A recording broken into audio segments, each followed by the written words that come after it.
Hello, good evening. Welcome to a live episode of the O&G StrikeZone. Bryan Fulford, Kelvin Rozier, Marcus Green. What up, fellas? Hey, how are you doing, man? First of all, I mean, you're in the danger zone. So how's everything going?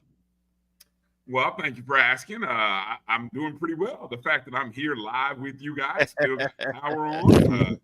I'm not operating off of a battery or anything like that, so still got a good connection right now. We'll see how long it lasts. I feel pretty confident. That's why I kind of stayed in place. Didn't feel the need to leave, but certainly our thoughts are with those folks who are on the west coast, the Gulf Coast of Florida, anywhere from Tampa all the way down to Naples. As I'm looking right now at the Hurricane Milton tracker, based on one of the local news stations, saying that it's a Category 3 now, and the northern eye wall is beginning to move on shore. So definitely keep everyone in the state of Florida that's in the path that did not evacuate in your thoughts and prayers. So yes, yeah. most certainly want to do that. And Mike Rodall Reed decided to evacuate. So he was at the game. So I've seen some of our Central Florida, South Florida people, go ahead and take heed and not taking the chances, and we hoping for the best for everybody. Mm-hmm. Yeah, I certainly gave thought this morning to riding north. Not, I thought about Tallahassee, but then I was like, even maybe going up as far north as Atlanta. I got family up there. But at the end of the day, as I started seeing and looking at more reports, fortunately, I'm not in. I don't believe I'm in that kind of danger like Mike and other folks in the Tampa, St. Pete area are still, obviously. So we'll see. Looking at the tracker, it looks like as it starts to hit land sometime later this evening, it'll probably looks like about a 12-hour journey across the state. So, we'll see what happens. Yeah. So yeah, Marcus, what's going on? What's good with you, brother? Everything's going good. I'm kind of recovered from Saturday on pins and needles and wonder what's going on and how are we going to let a team with a quarterback that, 40% passing beat us. But then, we pulled it out at the end. Other than that, everything's going good. Yeah. We'll talk about that game. Mm-hmm. The Rattlers once again go to FAMU Bama and take care of business in our secondary home state. And so good stuff. All right, so here's what's on the agenda for tonight's show. As you guys come in and join us, we'll do the roll call here in a moment. We'll talk about that FAMU win. Somebody else's homecoming. As AD Sugg says, we don't lose on homecoming. We don't lose on anybody's homecoming. Not our homecoming, not their homecoming. So just memo to the SWAC. Don't schedule us on homecoming. Make sure. And look, I know Bama State had a lot of options. They could have scheduled. Look, who they got this week? Valley. Valley. Yeah, you could have had Valley this week, But anyway, we understand. You wanted to had a nice crowd, 33,000. So I don't, anyway. Stadium record. Stadium record. Look at that. FAMU doing what won't FAMU do for you? And I have some comments on their game day operations when we talk about that. We'll get there in a second. Coming up also on the show. Yeah, guests for the show tonight. We got at the bottom of the hour. We're going to talk to Shweta Mistry. Yes. Mistry. Yeah, Mistry. And she is digital coordinator, does a lot of photography with our athletics marketing team. She's got a great story, dynamic work that she does. So many great dynamic people are working in our athletic department. So we get to meet one of them that you may not be familiar with. I think she's the newest member of the athletic marketing team that worked with Josh Padilla. So we'll talk to her coming up at the bottom of the hour. And then we're going to talk to, in hour 2, an alum and stylist, Ms. Kathryn Lewis. And she's a stylist for one of my favorite guys in the NFL who played for my team, none other than Isaiah Lamb, playing for my Indianapolis Colts. But, of course, he is one of our FAMU Rattlers, Buck Buchanan Award winner, Isaiah Land. And so she's a stylist. She's an alum, but she's a celebrity and athlete stylist. And if you follow Isaiah, or maybe you happen to follow her, and I know we retweeted stuff, and I know FAMU Athletics did, you saw Isaiah is one of the sharpest dressed NFL guys, in the league. He looked pretty sharp. I want Rattlers, but the Colts were in Jacksonville. Don't get me started. Did they win? Don't get me started. The decade. It's a streak longer than our streak losing to Bethune-Cookman now. So that's all I'm gonna say. But another one that we could have, should have won. But anyway, we're not gonna bring the show down by talking about. Hey, wasn't that Jacksonville's first win of the season? Yes, thank you. Yes, it was Jacksonville's first win of the season. I know how you feel. You're welcome. Yeah, exactly. Right. Exactly. You're welcome. But anyway, so we'll talk to her at the top of hour 2 and go from there. So, all right, Rattlers, let's get ready to go through the roll call. Hey, you want to say hello to everyone watching us on Instagram Live or maybe X? We say hello to you. Of course, everybody watching on YouTube and on Facebook, we appreciate you. You can always donate to the show right there via the Cash App.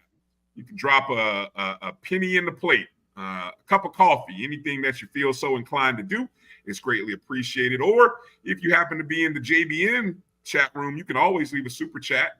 You could. Or you can even just become a member of the Jericho Broadcast Network's YouTube page. So with all of that said and out of the way, let me kind of get ready and go through roll call.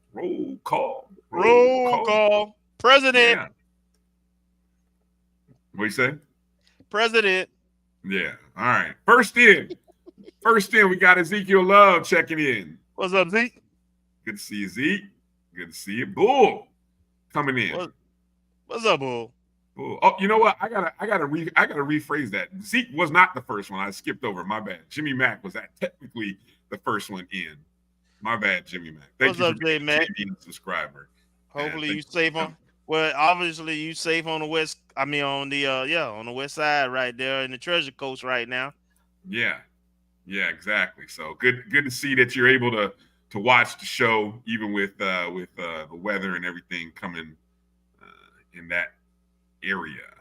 Melissa Wilson checking in. Uh-huh. Good to see you, Melissa. Good to see you, Ken, checking in as well. Marvin checking in. Good to see you. Meredith. What's up, Meredith? Thank you for being a JBN subscriber. We appreciate you. I missed you at Alabama State. I saw some of your road girls. Okay. JT. Good to see you, JT. Checking in. What's up, JT? Good to see you, Marcus. Thank you for checking in. Thank Marcus? You for being a JBN subscriber as well. That guy says hello to everybody. What's up, Kelvin Rosen? Yeah. Ashton Harris, good to see you, Ashton. Thank you for checking in. Checking in as well. Mary 305 coming in. What's up, Mary 305? Demetra. Hey, Demetra. What's up, Demetra? Demetra be throwing little jabs at us sometimes. I see. Don't hold back. See, hey, Demetra, she keeps receipts. I know, right? I know. Well, won't let you forget anything. I love it. Hold us accountable. That's all right. It's all good. Tamara T checking in. Thank you for being a JBN subscriber. Appreciate you. Little baby checking in. What's up, little baby? Yeah. Definite prayers to everybody who's affected, in the path, everything that. Kenya Sykes. What's up, Kenya? Do your thing.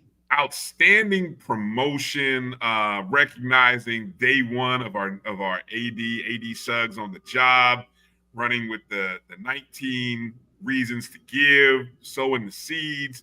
Can you give us an update if you can in the chats?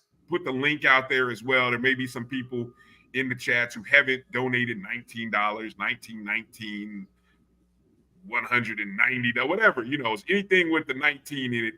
I think she said she was trying to get 100, at least 100 people in there. So I'd love to know. I know she was sending updates, so I'd love to know where we're at in that. But outstanding job, Kenya, in getting that going. Chuck Hunt, good What's to see up, you, Chuck? I think weren't both. I thought both Louisiana schools were on a bye. One team acted like they were on a bye, even though they were at home. The other one actually was on bye. And it was homecoming? No, that wasn't their homecoming. No, God, okay. It couldn't have been their homecoming.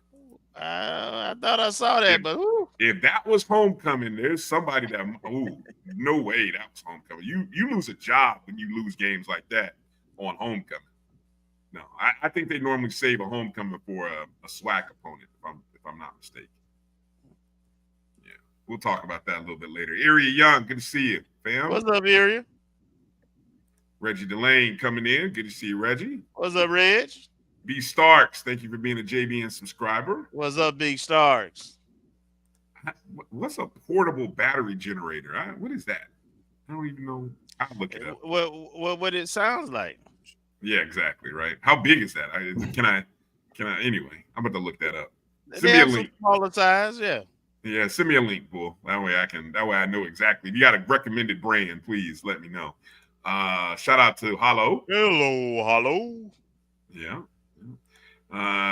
Gail checking in. What's up, Gail? All right. Gail's in Tallahassee. Okay. All right. The land. Yeah. AD Drew checking in. What's up, Drew? I know he was at the game. Yes, he was. Yeah. All right. Good job. Coach Ferrasi checking in. Sitting in the VIP. He should have been working if he was sitting in the VIP. He wasn't doing no work. He was sitting at the table, watching somebody else work.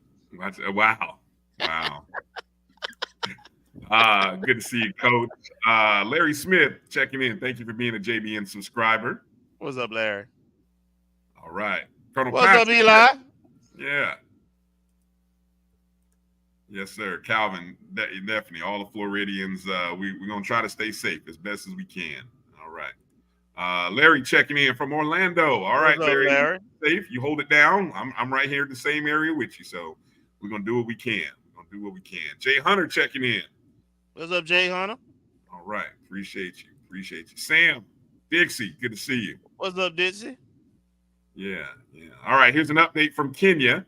All right. Kenya says we're up to 63, so we're about 40 rattlers short.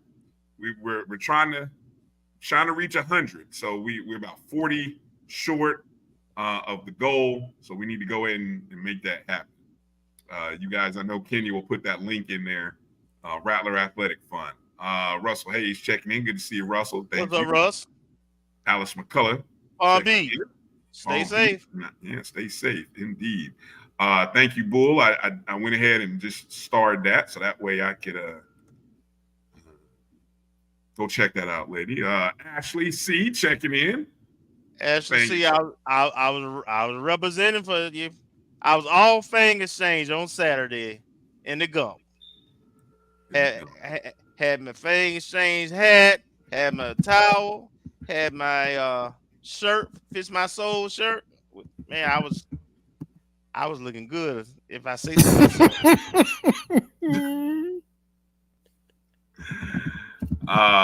Good stuff. Good stuff. Yeah, Fang Exchange, fangexchange.com, FAMU's first NIL collective. Make sure you guys go check out all kinds of ways in which you can donate. You can choose to do so on a monthly, a one-time, even don't forget there's some merch that you can purchase as well, which all goes towards the collective. So a lot of great opportunities there to support. And Ashley and everyone over there at the Fang Exchange doing a great job.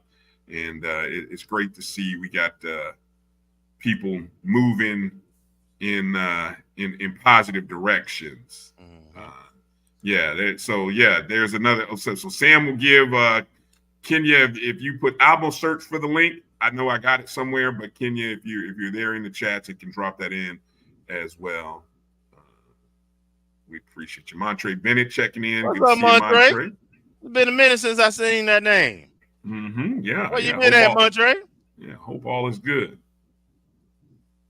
Yeah. Let me see.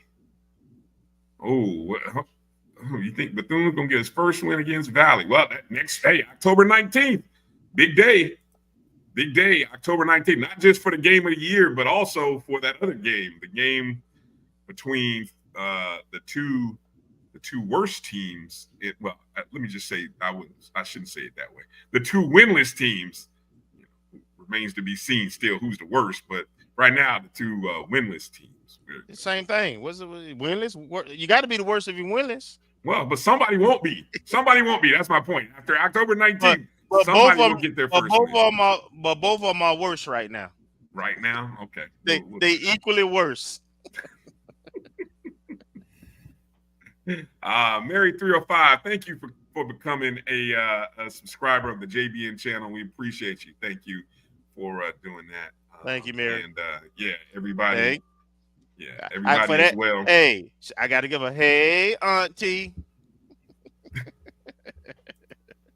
You guys there, you guys can also join the Jericho Broadcast Network's YouTube page.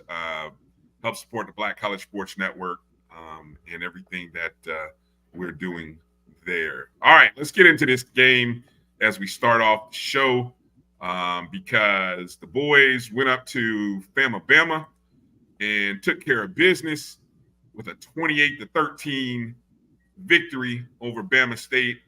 I feel like I had a prediction of no field goals. I don't know if I think who's doing our records. Is that Gail? Is Gail or Demetrius? Somebody's doing our official records from our bold predictions. But I feel like one of my bold predictions was no field goals, all touchdowns. I don't know. That's just me. I think that was mine, but I don't know. That was yours? Maybe it was. I knew somebody said it. I don't know. Maybe it was. Yeah, I can't remember. I moved off the turnover thing, and of course we get 3 turnovers. I'm like exactly.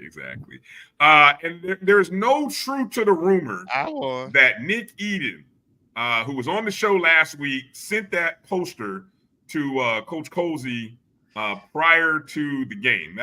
We cannot confirm nor can we deny it, but I feel like that didn't look like Nick's handwriting. So I don't know, but hey, quiet as it kept, it sure looked like an inside job. Inside, like somebody internally, huh?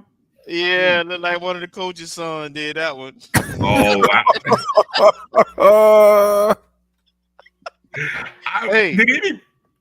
Do what you got to do. You know what I'm saying? Hey, has anybody untalked to Coach? I listened to a few post-game pressers. Has anybody said, or has Coach commented about that poster? Anybody? I don't think specifically. I think he talked about the game itself and being invited for homecoming and how motivating it was. But somebody had a picture not only of that, but they had a picture of the envelope. Now it was on the left side of the envelope, like the return address. Oh, I didn't see the right side of the envelope to see if it actually got postage, mark on it. So that was one of the things I was looking for. But you never know. Earl said he saw a tracking. Earl said he saw a tracking number. I was looking for that too. I did see something, but I was like, they got family in that area. Oh man, nephew, go ahead and send this right here to this address. Exactly. Hey, what's up, Floyd? Good to see you, Floyd. Thanks what's for up, checking Floyd? in. Hopefully all is well with you.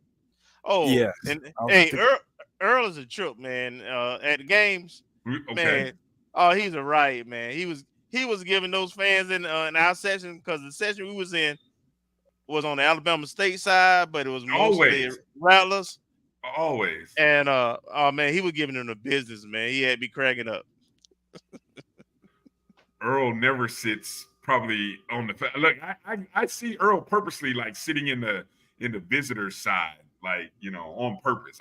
I know I've seen him in a few other places sitting around fans from the other team, and just they all pouty, and Earl's just giving them the business. So yeah.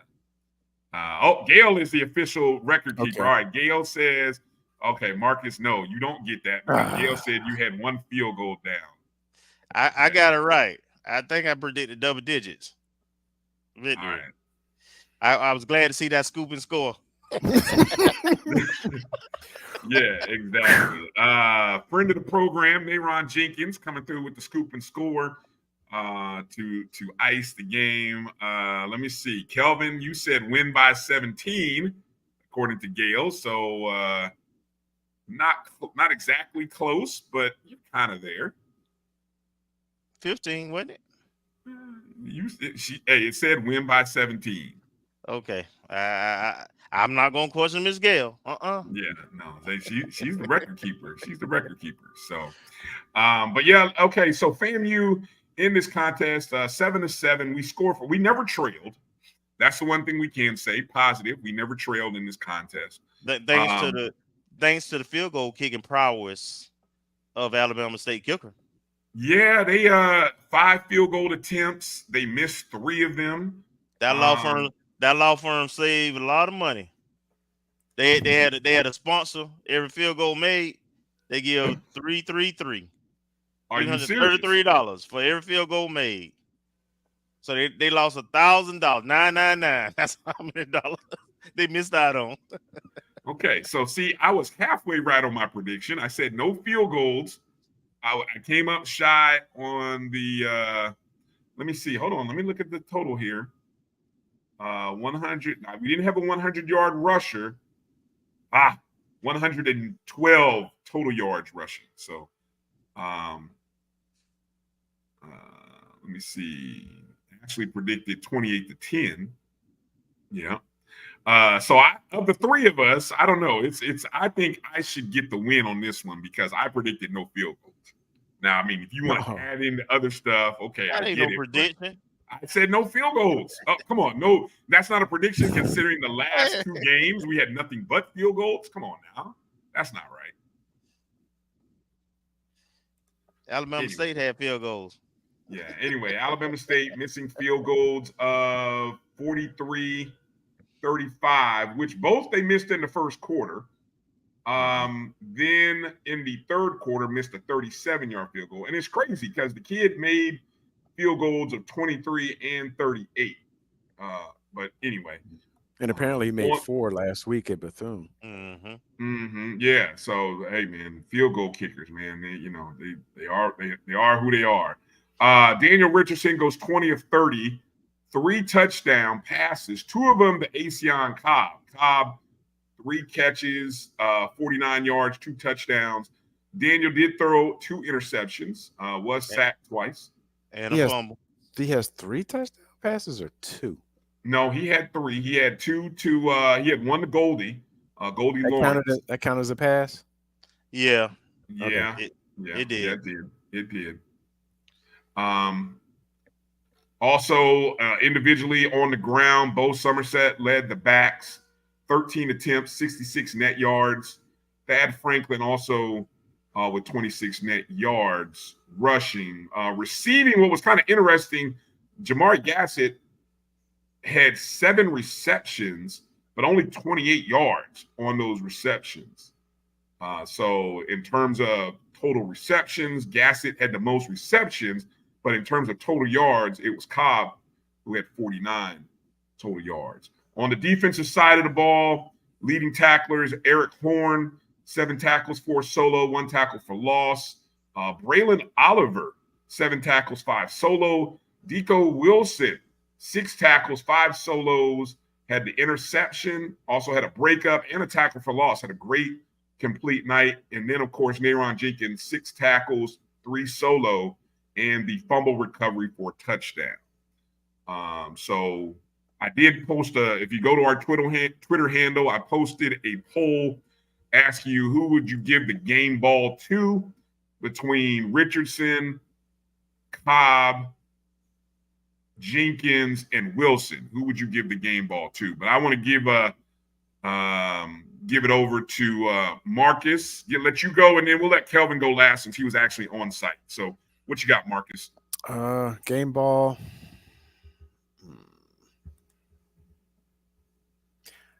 I would give it to Nayron Jenkins, just based on being the heart of the defense and his improved play over the course of the year. I know it's just not for the year, just for the one game. But I'll give it to Nayron Jenkins. I don't know if I can give it to Daniel because those 2 interceptions and the fumble, the 3 turnovers kind of can't really, yeah.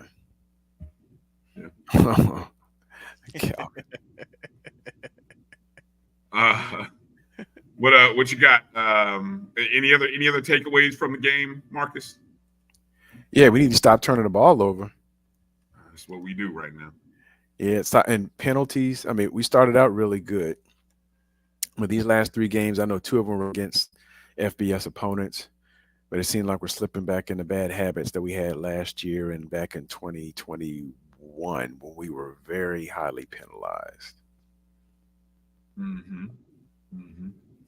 I was trying to look here, team stats. You talked about the penalties. Let me see, penalties. 8 penalties, 64 yards for us compared to 4 for 35. We held them under 300 yards of total offense, 279 in total. Couldn't pass the ball. They couldn't pass the ball for nothing. Only 68 yards passing. They ran 211 yards on the ground on us. Obviously, they had one big play, which was the 60-something yard run in the first quarter, which set up their first score. But outside of that, if you take that away, we held them to about 210-something yards throughout the rest of the game. In 56 plays. I mean, obviously they had a total of 57 plays, but if you take that one away, if you want to do that, you end up with what you get. What's your takes there, Kelvin? What you got? I got a lot, right? I'm gonna start with this team. This team is almost just like last year's team in that they play in spurts. And I'm not looking for a complete game out of this team. They play when they have to play. When they're challenged and punched in the mouth, they respond. But outside of that, we find it's difficult for them to be consistent. I saw some things in terms of the coaching.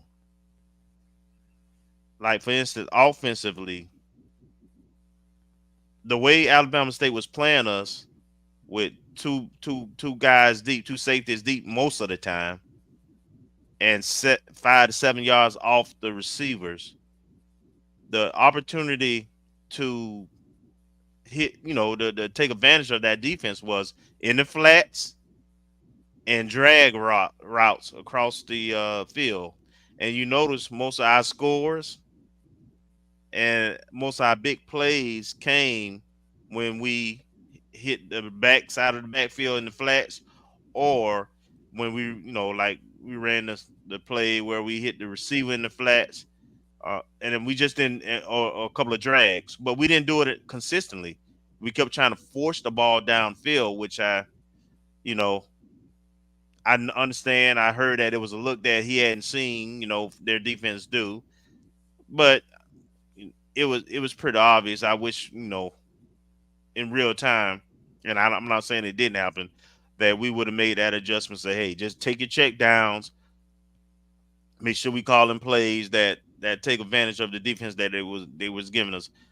The other thing is, from a defensive standpoint, I don't like the scheme. And I give you an example. That run you mentioned, we have one of those runs every time, every game, right? And it's usually in the first quarter. And I'm telling you, if you go back and watch the film, what happened? So schematically speaking, we're relying on Deco Wilson, our safety, who's 10 yards back of the line of scrimmage, to come up and make that tackle near the line of scrimmage and keep outside contained. And in the meantime, the running back is coming toward the line of scrimmage, and by the time he gets there, got a full head of steam and can make a move. If he missed that tackle, then we gone. And the reason that is because the defensive end crashed down. I just don't think that's this. I don't think that's a disciplined, sound defense, right? I think our team is talented enough, good enough where most of the time, on occasion, if you expect to pass or something like that, maybe. But we had a team that we know was pass efficient and was gonna run the ball. So I don't like all the sliding and shifting and all the stuff. Man, we need to have our ends to line up outside eye on those tight ends, if the tight ends on your side or the tackle, and maintain leverage and play a more basic defense, frankly. Because the teams we playing, they're not complicated. But we're leaving ourselves a little wiggle room with the schemes that we do because relying on your safety. I mean, Deco's like the leading tackle. Relying on your safety is to constantly make those plays and be out back in coverage, and he's doing a good job with it. Don't get me wrong, as best as you can, but with a one-dimensional team, we they shouldn't be able to score 13 points and miss 3 field goals, right? So I wish we would clean up that. Second of all, penalties, just dumb penalties, right? We don't necessarily get a lot of them, but we get them at wrong times to keep drives going or to stop a drive, and they tend to be we're a little too chatty.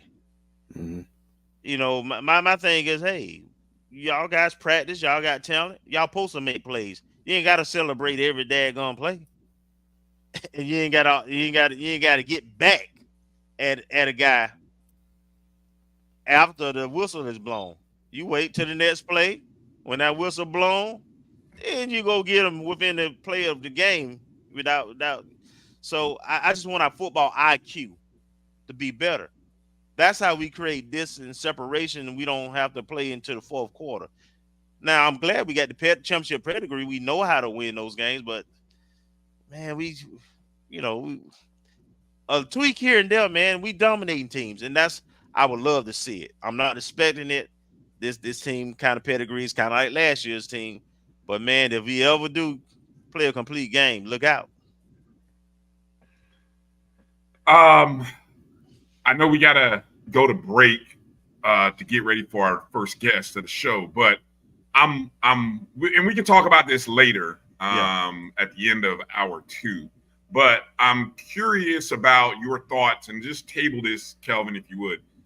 We know what's upcoming in a couple weeks and the magnitude of that game, but it's a team that runs heavy. And what you just said about this first quarter that we seem to be having, where we're giving up big chunks of yards in the first quarter of games, this is the wrong team upcoming. I mean, hell, any team that you do that to, but going on the road and giving it up to a team that they are going to be a better balance in the quarterback position than what we faced Saturday.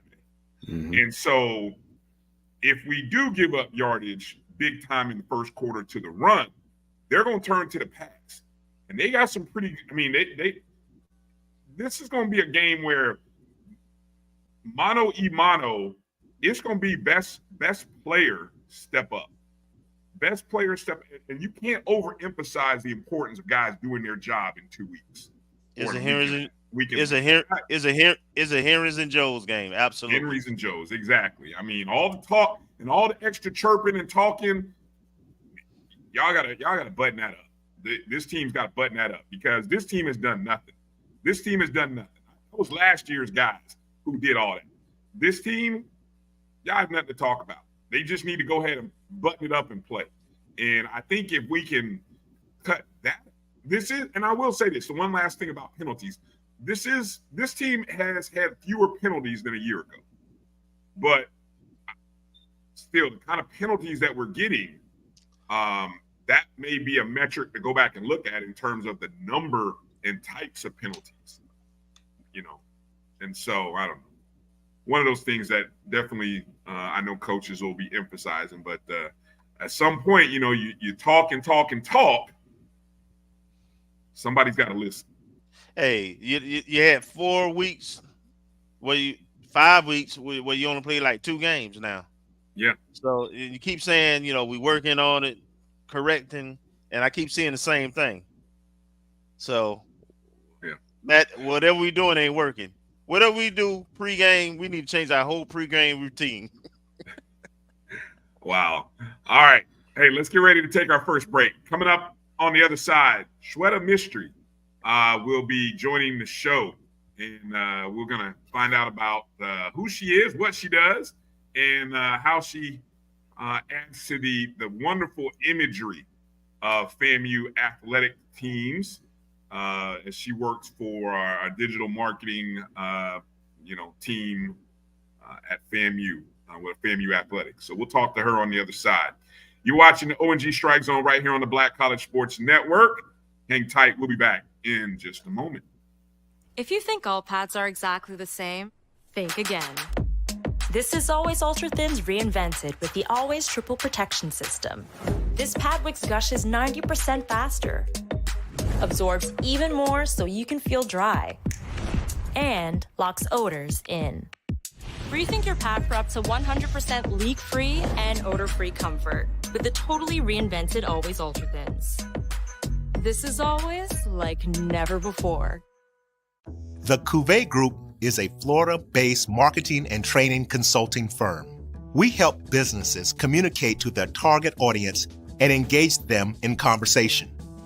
We also help to expand their audiences, which will ultimately result in growth for those organizations. In addition to being a certified constant contact specialist, my colleagues and I are also certified in John Maxwell Leadership Principles. We use these proven principles to conduct workshops, training, and private coaching sessions for individuals and companies looking to take things to the next level. Contact us to schedule a free consultation. Issues today, don't delay, call Cuvée. Nope.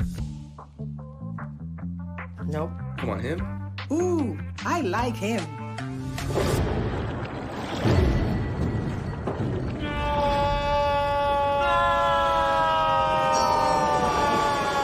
Quick, the quicker picker-upper. Bounty picks up messes quicker, and each sheet is 2 times more absorbent so you can use less. He's an 8. He's a 9. Bounty, the quicker picker-upper. This is Bryan Fulford. AD Drew and I are co-hosts of the BCSN Sports Wrap. We talk about all things related to HBCU athletics. From the games, teams, coaches, and fan interest stories, we cover it all. You can find our shows on Facebook at BCSN Sports Wrap, YouTube at MyJBN Online, and everywhere you listen to podcasts like Anchor, Spotify, Google, and Apple Podcasts. You can also find the show on the Jericho Broadcast Network's app. Make sure to download. We look forward to you joining the conversation and being a part of the show.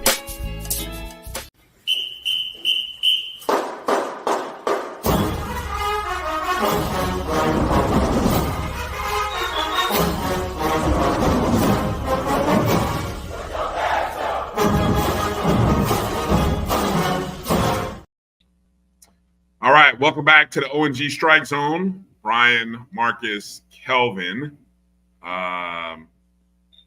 Just seeing a report here from Drew that Milton has made landfall in the Siesta Keys. So yeah, we just again keep everybody in our prayers. Definitely for the folks in the Fort Myers, Port Charlotte area, as Marvin said.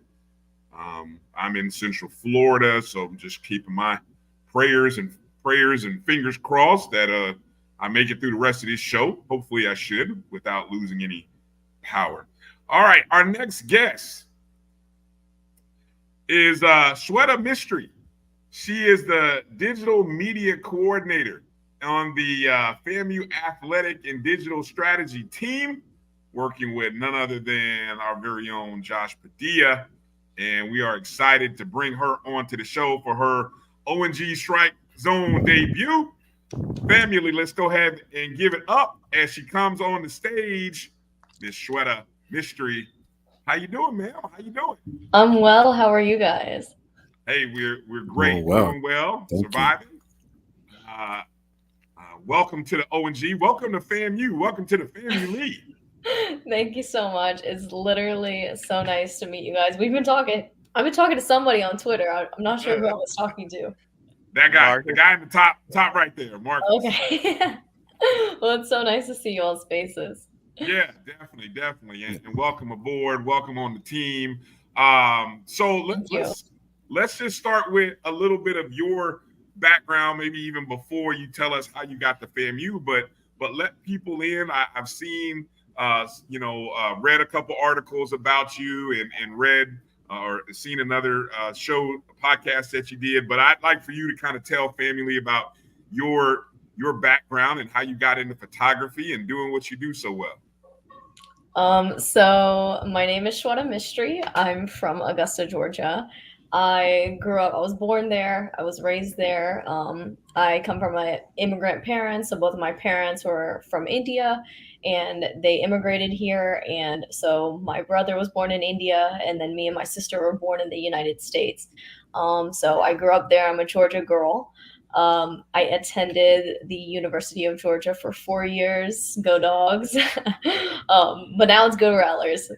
I stay loyal to who I'm with, And so I kind of picked up, I used to be a cheerleader and a kind of like a dancer for a while, and a gymnast for a while too. And then I kind of got injured like in middle school and I was like, I'm just going to pick up a camera. I kind of like capturing moments and whatnot. And so I stopped playing sports and then I picked up a camera and then I carried that all through high school. I got like the photography, the artist award from my high school. And and then I went to college and I worked for Georgia football. And and now I'm here working for FAMU. All right. It's a heck of a journey. One of the interesting things that I read or heard you state, and it struck with me because one of the things I do outside of this is I teach, and I just happen to teach a photojournalism class / yearbook at the high school. And I heard you, or I read somewhere you said that you almost gave up on photography, maybe back in high school. So kind of maybe if you would, what kept you in it?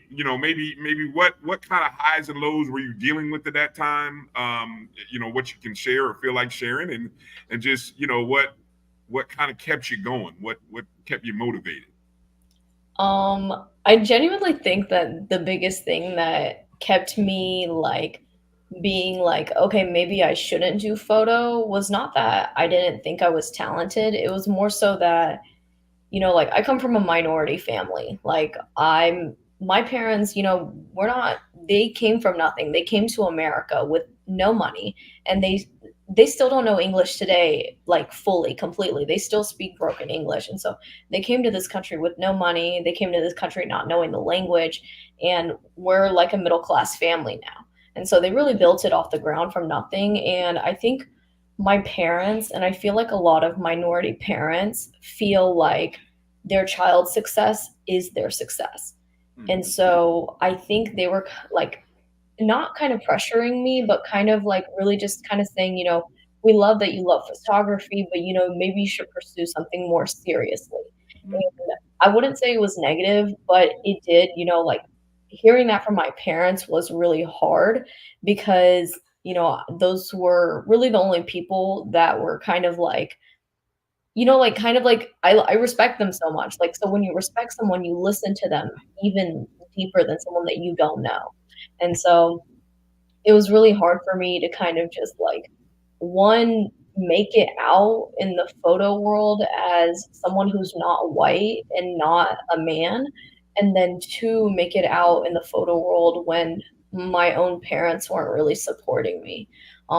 So they were like, I remember I was 18 and I was about to go, I think I was either at UGA or like about to go to UGA, and my dad and my uncle like came and they sat me down. They were like, you know what, we love what you do. Like, he was like, I used to do photography too and it never worked out for me, so you know, you might as well just switch into something else, like, but you can still do it on the side. And I said just because something doesn't work out for you doesn't mean it won't work out for me, just because I know who I am.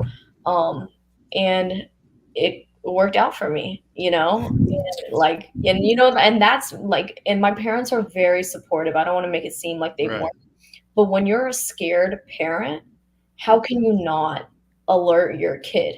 How can you not say, you know, maybe you should try something else? And so I tried a bunch of things. I did so much in college, but photo really always stuck with me. It really always stuck with me in sports, like working for athletes, working with teams. Like, I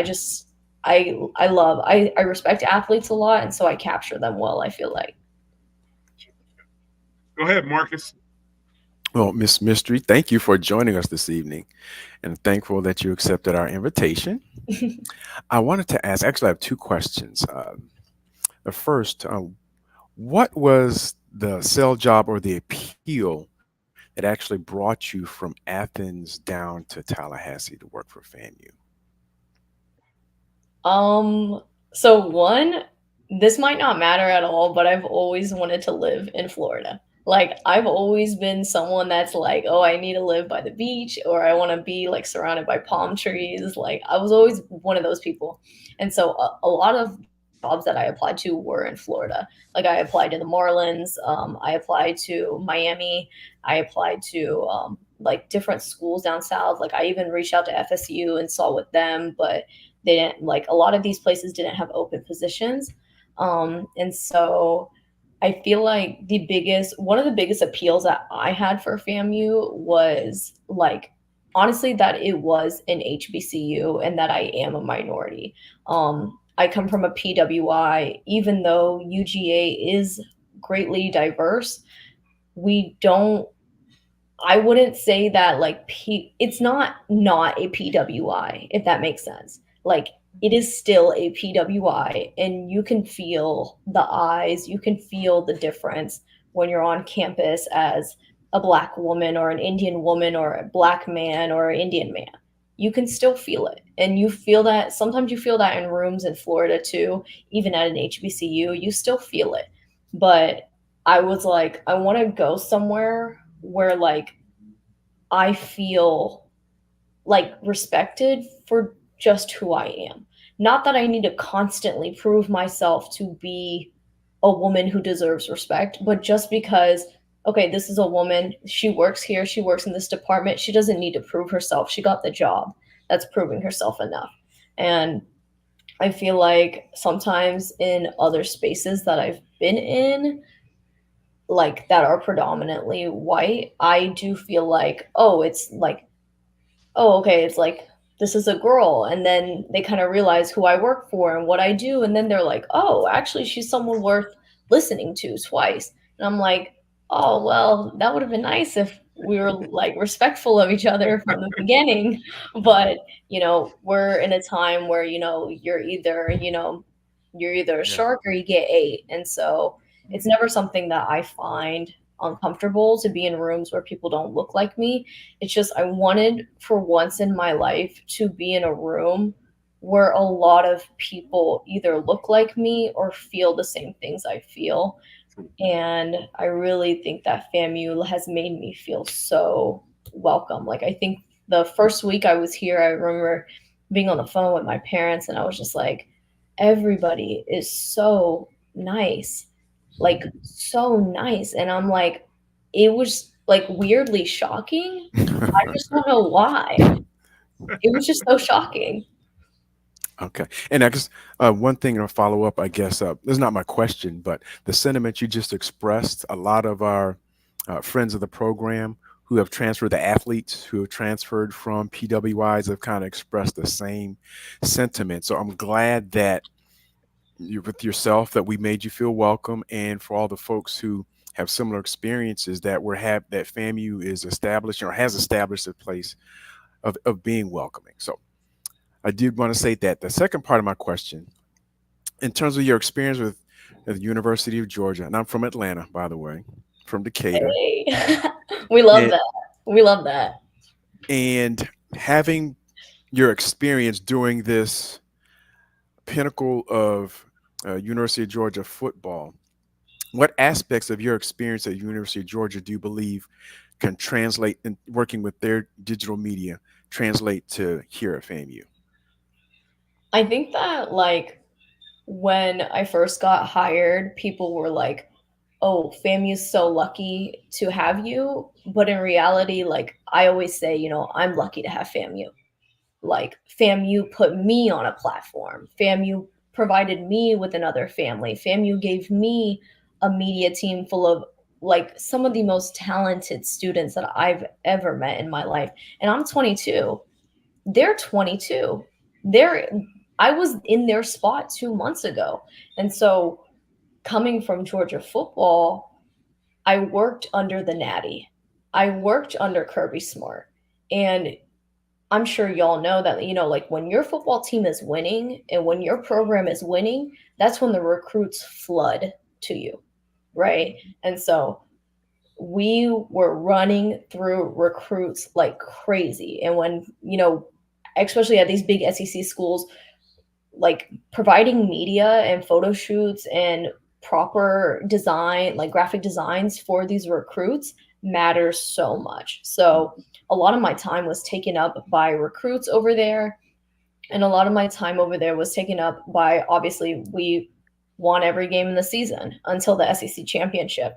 And so when you're winning, you're shooting more. When you're winning, it's hard to shoot a game because you can't miss a shot. And so I think me working under, I would say, the peak of Georgia football, which I hope this peak lasts really long for them because I'm rooting for them still, me lasting under like their Natty kind of era right now, it kind of set me up so nicely because FAMU had just won the HBCU Natty. So I'm going into I'm from a winning program going into a winning program. So that means when you're getting a lot of attention in this organization and you know how to handle that, you know how to handle it when you're coming to another organization and also making out that same content. So it's like, I always tell like my students, I'm like, you know, like, let's get this done in an hour. Let's get this done in 2 hours. Like, I need this by the end of the day.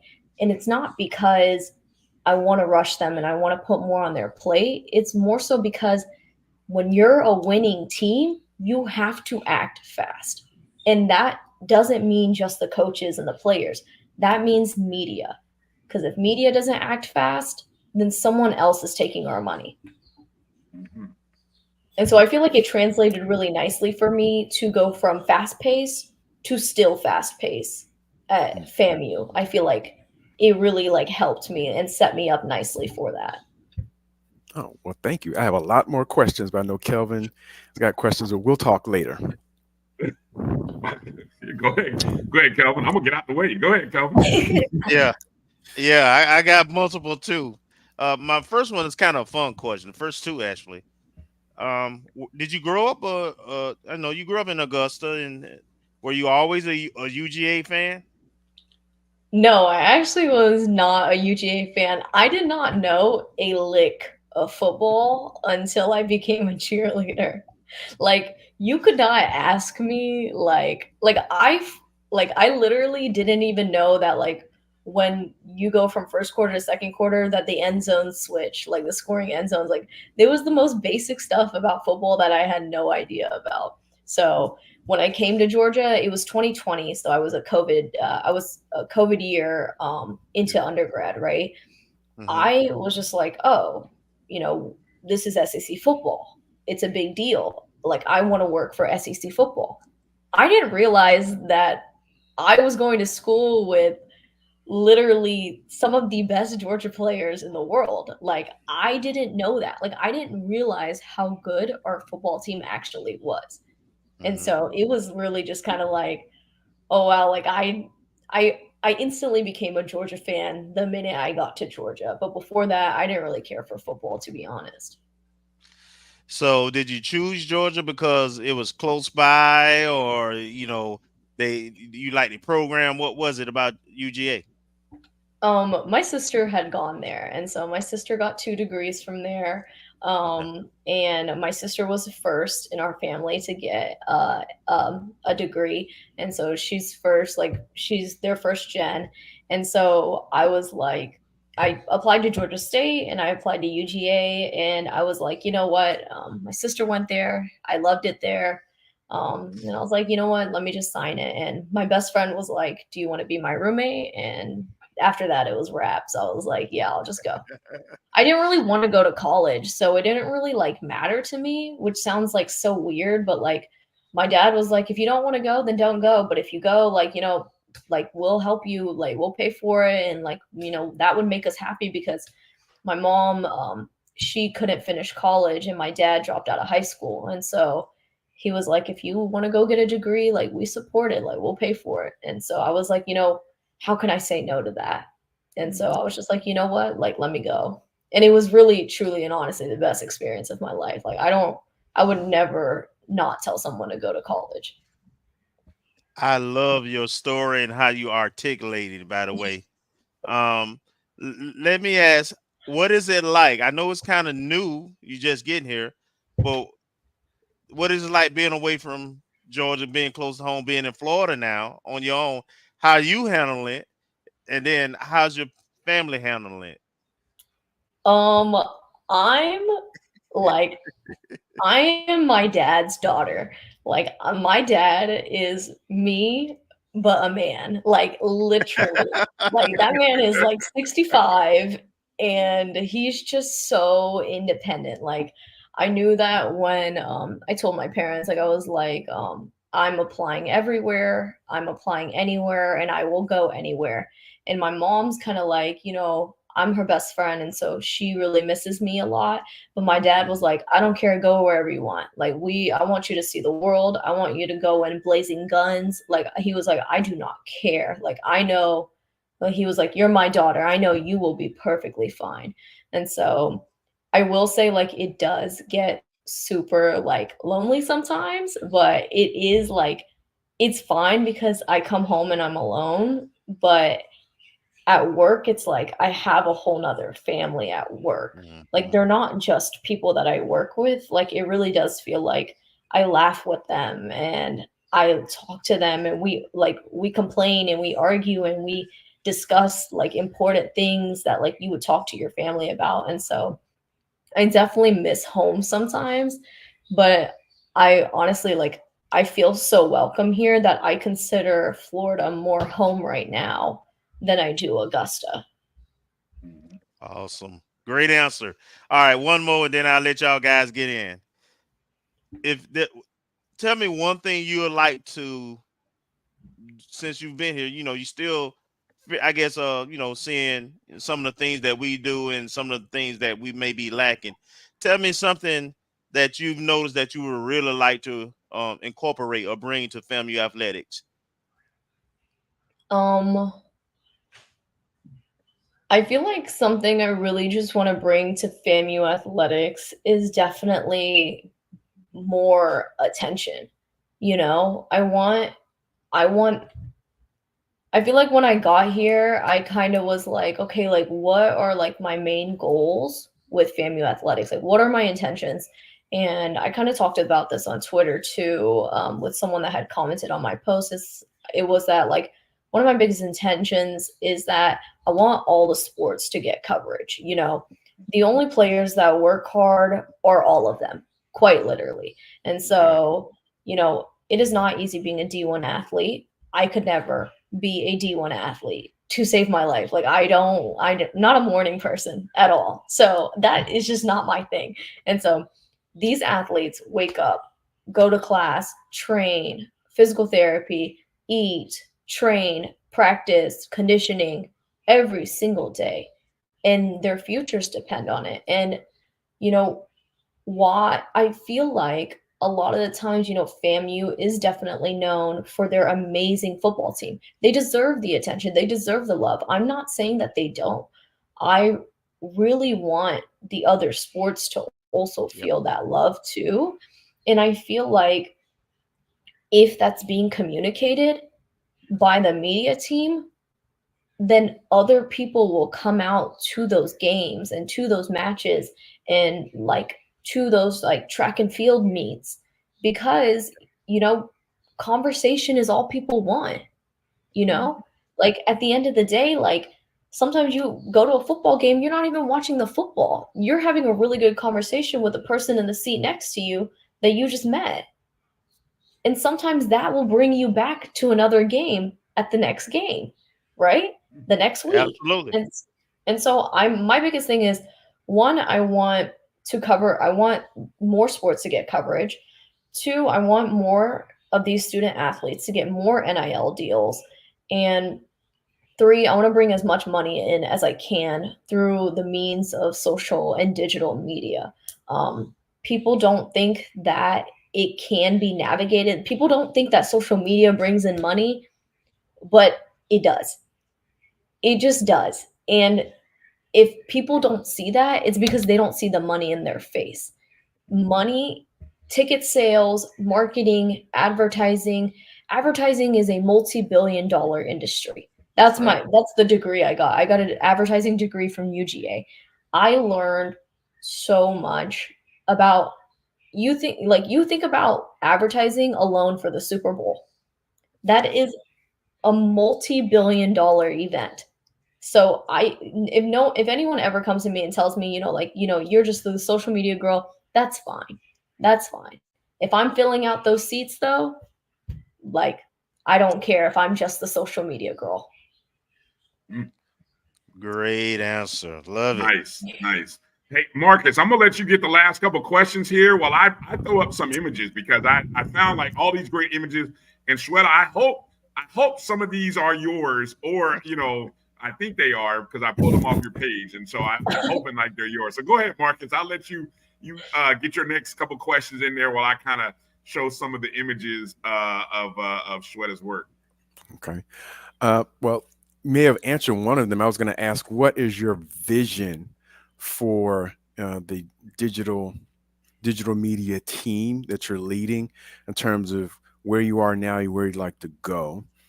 And I guess the other portion of it, kind of teeny portion of it, perhaps that was more of your work at UGA. I know about, because I kind of follow this stuff on social media. Maybe 8 years ago or so, there was a large groundswell of Power 5 schools who hired photographers and graphic designers to build up the media department, particularly around recruiting, images, but also promoting of the program. And to what degree do you see that continuing to elevate for FAMU athletics? I definitely feel like one of the biggest things that correlates from those big Power 5s to FAMU is that they're different, but they deserve the same love. Is that kind of what you're asking? A little bit, yes. I guess I know that in terms of the same love, I guess it is the same thing, but I know 18 years ago, there were huge articles and some of the ESPN pieces and things around Texas and Georgia and other places hiring media staff specifically to promote the program and to take recruit images and send out things to recruits like happy birthday and all the graphical design stuff that you would see that would be more enticements and more marketing for the program and marketing to specific recruits. Yeah. I feel like I personally feel like with all those things, all those higher media people being hired, I feel like, back then, like you said, like 18 years ago, like media wasn't as important. And nowadays, like, it's hard to get a recruit to care about you if you don't offer him a photo shoot. So that's it's kind of what the world of football has kind of come to. And it's not necessarily a bad thing, but that's a head coach's job, That's Coach Colsey's job to see who's coming here for digital media assets and who's coming here to play football. Who wants to wear a uniform, but who wants to play? And so I think that, as media becomes a bigger thing, more and more of these HBCUs are going to hire people who come to elevate the programs. Because these HBCUs, a lot of these HBCUs that I see, I look at all their media. I look at Jackson State's media.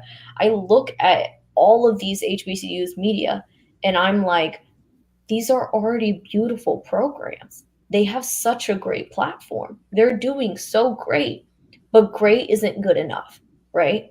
They deserve more. Who deserves more? The athletes, the coaches, the staff, the support staff that works every single day in and out. Like, as much as people like to say, yeah, it's just sports, it's just football, it's just this. It's not. These are people's lives. People are getting paid to literally shape your 18-year-old child. You're putting your 18-year-old child in the hands of a head coach. Like, these are, as this head coach, like, as media continues, I feel like in the next like decade or so, more and more people, like, even like I come from UGA, but I was just an intern, right? Like, I wasn't full-time there, and they have full-time positions there too, but they don't have many full-time positions because the creative industry is kind of not as respected as other industries, I would say. Like, I didn't get like crazy amounts of gear. I didn't get certain things that other interns would get for different departments, such as equipment, such as physical training, the ATs. Like, those people get a lot of respect in the sports world. Creatives, not necessarily. We're still climbing that ladder, and that's okay. I definitely feel like from the job market, I see more and more, like recently, like I still look at job postings, even though I'm not applying.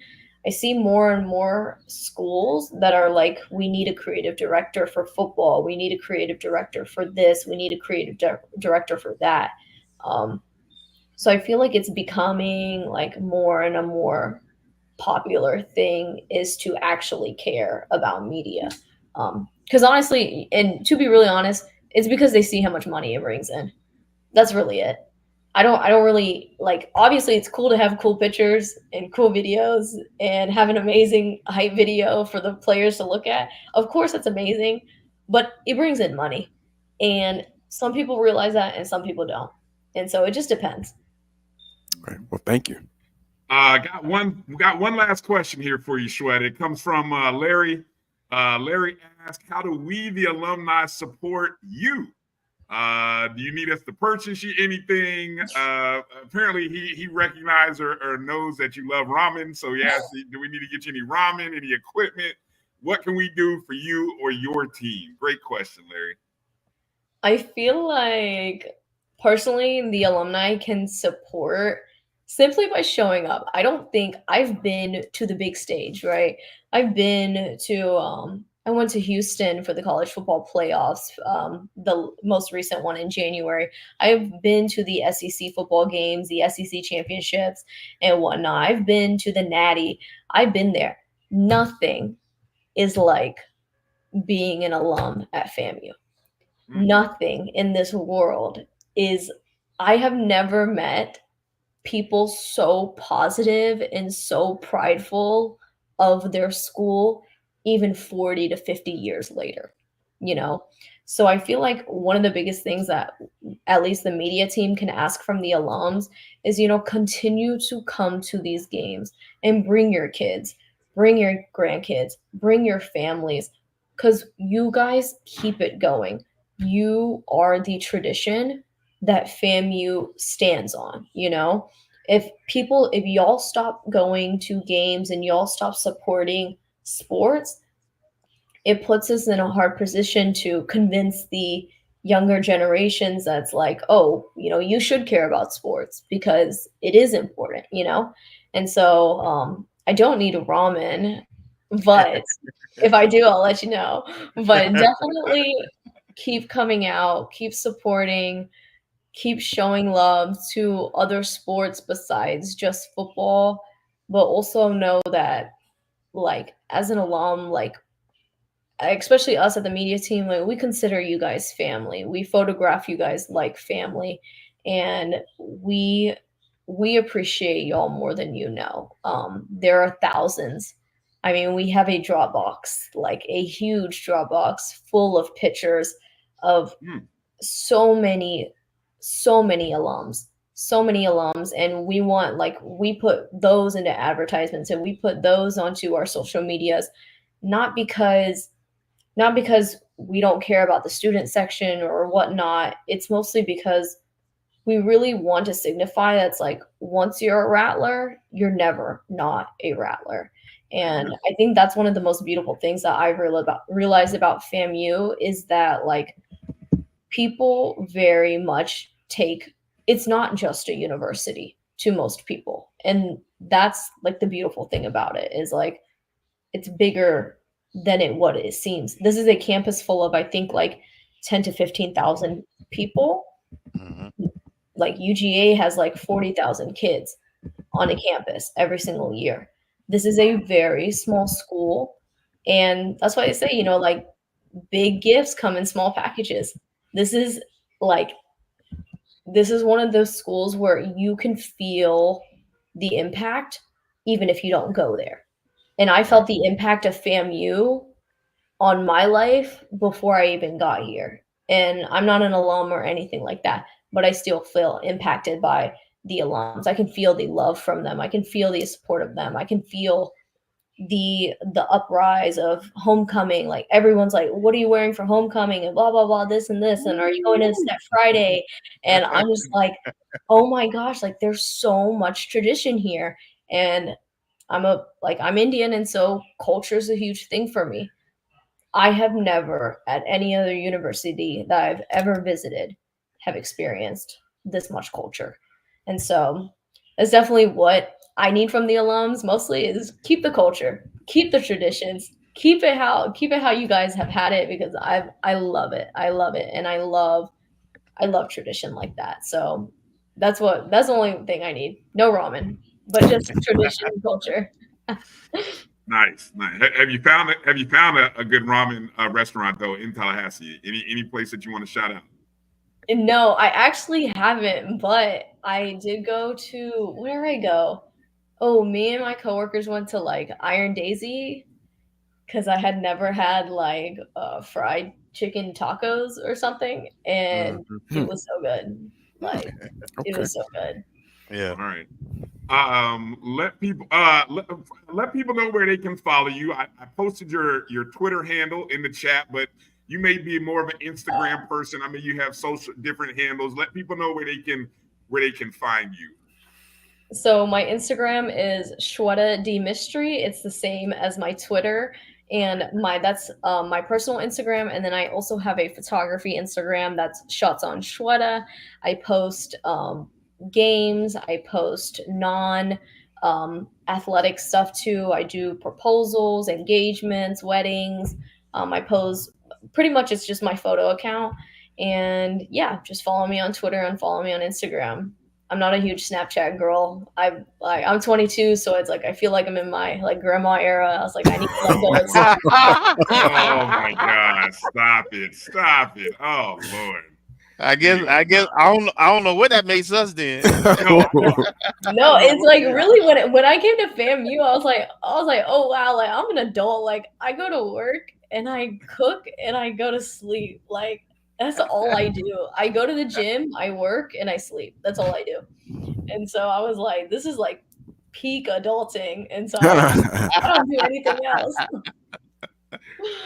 Man, this is what I love, peak adulting. Larry asked, have you been to the Fried Chicken Wednesdays thing in the CAF, wherever it is? I've never been to it, but whatever.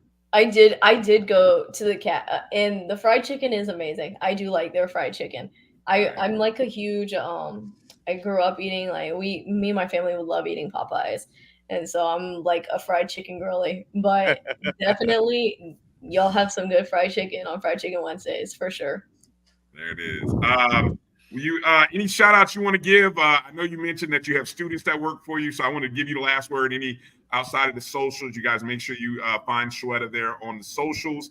But I'll give you a last word. Anybody you want to shout out or say hello to as we close?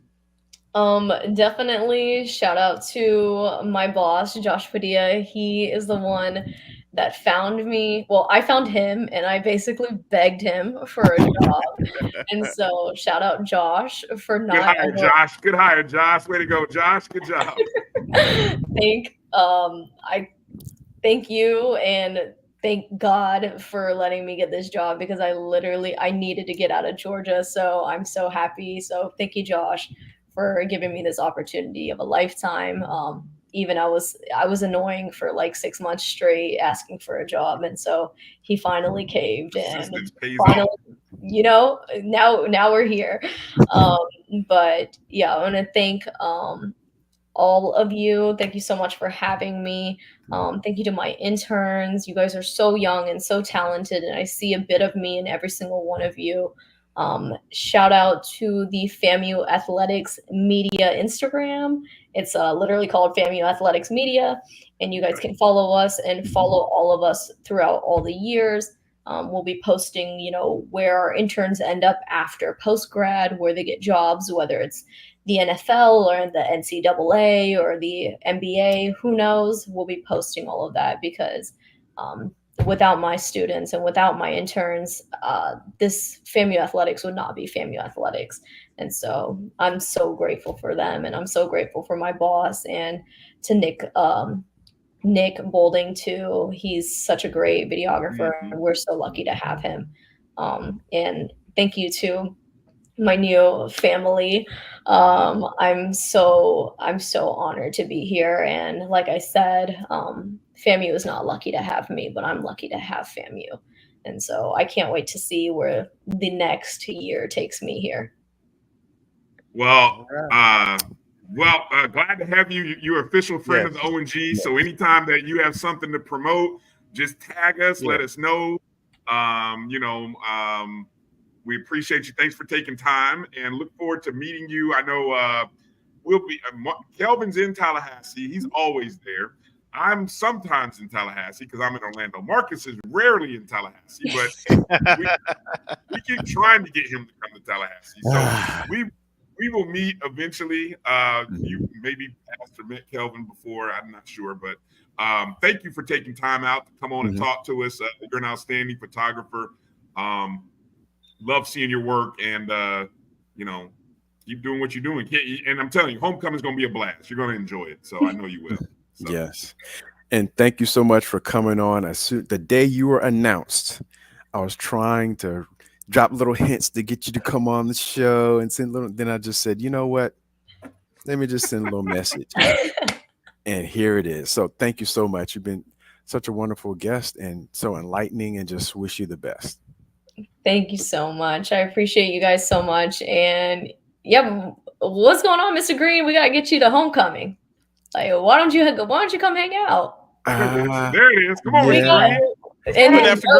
And he's sighing because he's probably heard this like 1,000 times from everybody else. Yeah. I'm working on it. If y'all ever come down, I got tickets for y'all. We'll handle it, and we can't wait to see you guys. I can't wait to meet y'all in person.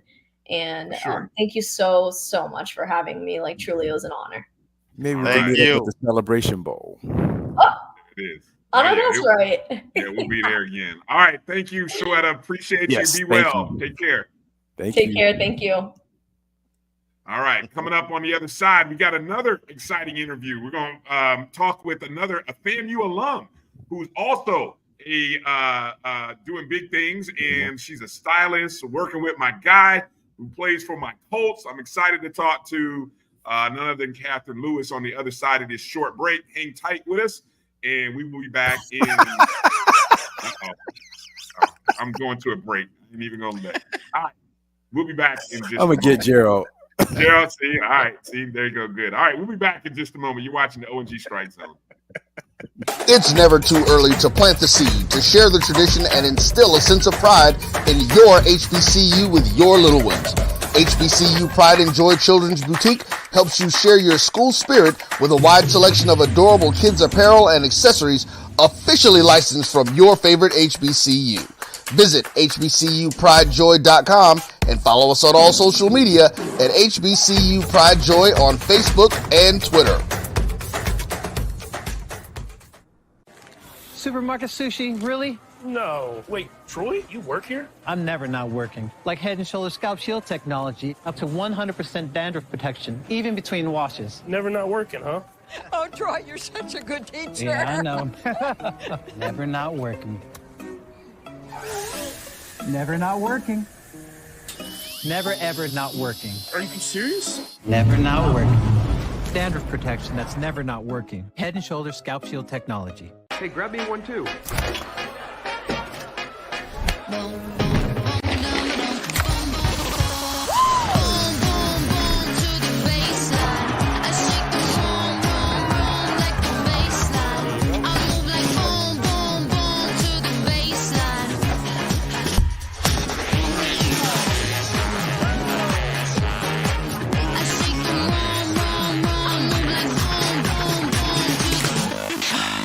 Charmin Ultra Soft has so much cushiony softness, it's hard for your family to remember. They can use less. Sweet pillows of softness. This is soft. Holy Charmin. Oh, excuse me. Roll it back, everybody. Sorry.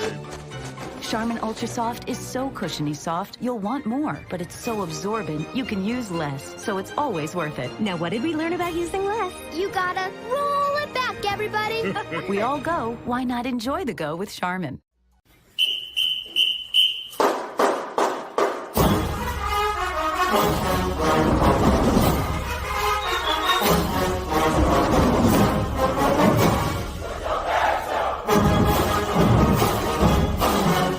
Hi, my name is Michael Bastardo. I'm with FAMU, and make sure you guys check out all things FAMU Athletics with O&G StrikeZone. Strike again. Yes, indeed. Strike, and strike again.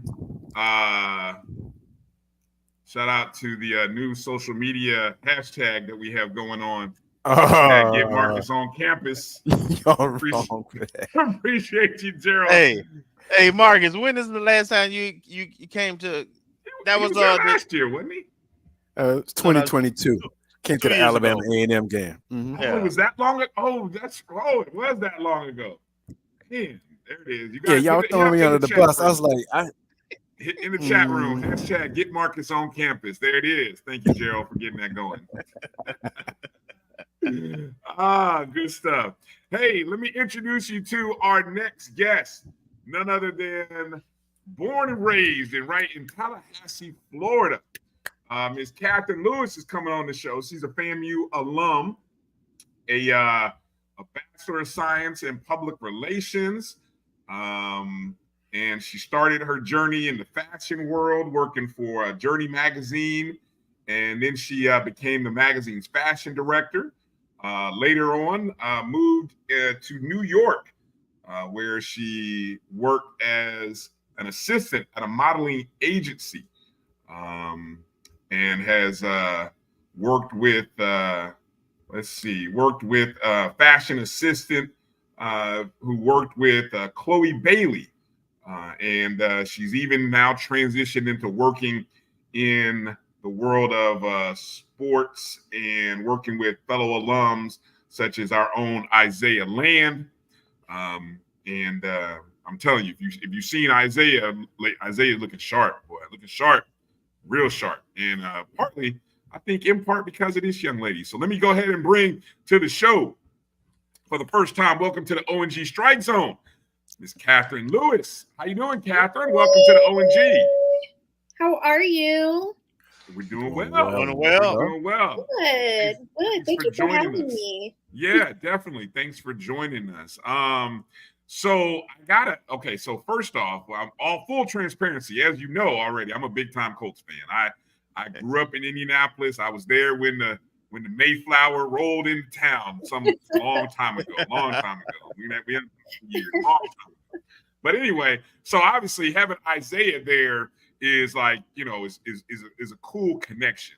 And so that's how you know, we came to discover what you do and how you do it. But before we get into talking about, you know, your work with Isaiah and some of that, why don't you give us a little background? Obviously born and raised in Tallahassee, but give us a little bit of your story and journey into the world of fashion from FAMU. Yes. So when you think of fashion, you do not think of Tallahassee. So I definitely wanted to bring a little bit of fabulosity to the city in any way I could. But my mom really inspired me. My mom was someone who always dressed up. She always made sure that I was on point. And so I was also always the friend that my friends would ask me, Kathryn, what should I wear with this? What should I wear with that? And I didn't really even know about styling being a real career path that I could take until I got to FAMU. Because when I was a senior in high school, I knew I wanted to go to FAMU because my mom went to FAMU. But I didn't realize how heavy the students step on that campus. When you step on the highest of 7 hills, you have to be on point. So when I was a freshman in college, I observed my classmates and some of the students who were a little further in the program, how they would dress. And so I would try to make sure that when I would go to my classes, even if it was at 8 a.m., I would try to at least look nice. And so I started off as a healthcare management major. And then I said, this is not my ministry when I got to financial accounting. So I switched over to public relations, which is when I discovered Journey Magazine. So I had my first start in fashion at FAMU, I would say professionally, as a fashion assistant. So that was a really great opportunity for me to learn, make my mistakes, grow, develop, really get a behind the scenes feel of how we can be resourceful as well and utilize local businesses who had boutiques, the mall, doing anything we could. And so when I became the fashion director, I was able to get a feel for spearheading projects from start to finish. I was able to really collaborate and work with my classmates. And it's like Issa Rae said, it's not about networking up, it's about networking across. So a lot of my classmates were very creative, also had interest in fashion. So it was great for us to learn from each other. And after I graduated from FAMU in December 2019, of course, we were hit with the pandemic shortly after. And I was supposed to move to New York in 2020 for a fashion fellowship with IMG Models. But because of the pandemic, it got delayed. So delayed does not mean denied. And I was still doing whatever I could. So I was doing a little too much online shopping during the pandemic. And I would make YouTube videos trying on different clothes and styling them different ways. Still even trying to build my resume in quarantine. And so once I got the green light for the fellowship, it was really hard, but I told my parents, I'm like, I got the fellowship. I'm moving to New York. I had a whole PowerPoint to show my parents, like, this is the plan. This is how much my rent's going to be. This is how much they're going to pay me. This is how much I might get from you. And so I moved to New York. But what gave my parents peace of mind was that my roommate was only 2 of us, and she also is a rattler. So that gave my parents some comfort because we both were in J school. So moved up there, got my start. And through that experience, I was able to still build my resume, do my thing on the side. And someone kept me in mind from the pandemic, and she knew that I was in New York. She's based in LA. Jennifer, she was Chloe Bailey's stylist, and she put me to the test. She said, hey, I need you to do something for me. And mission complete, mission accomplished. And so she kept me on, and I was able to get my first celebrity assisting credit and opportunity through that. When I was an undergrad, though, I did reach out to KJ Smith. So shout out to KJ Smith. Love her. She let me do some fashion consulting for her. But this opportunity with Chloe Bailey was really when I got to get a sense of a different caliber of being hands-on with celebrities and talent.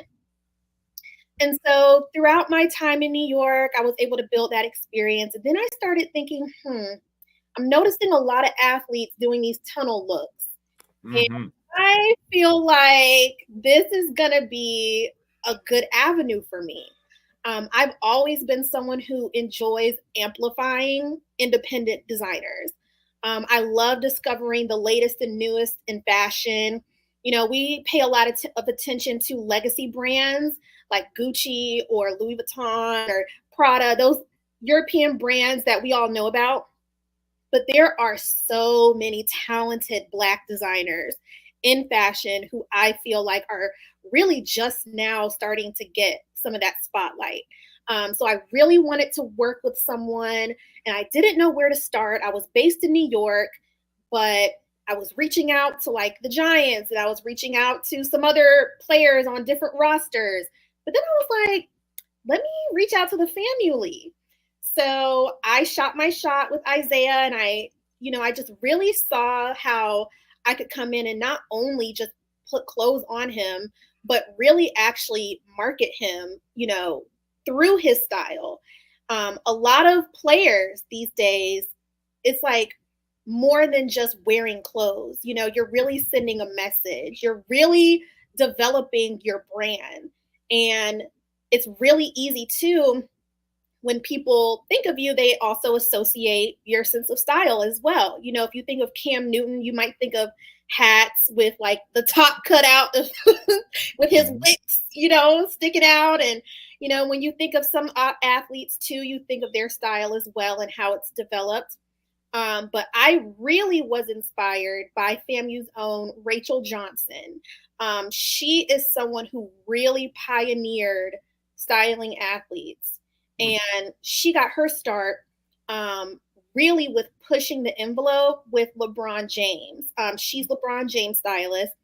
And she was actually at FAMU studying education.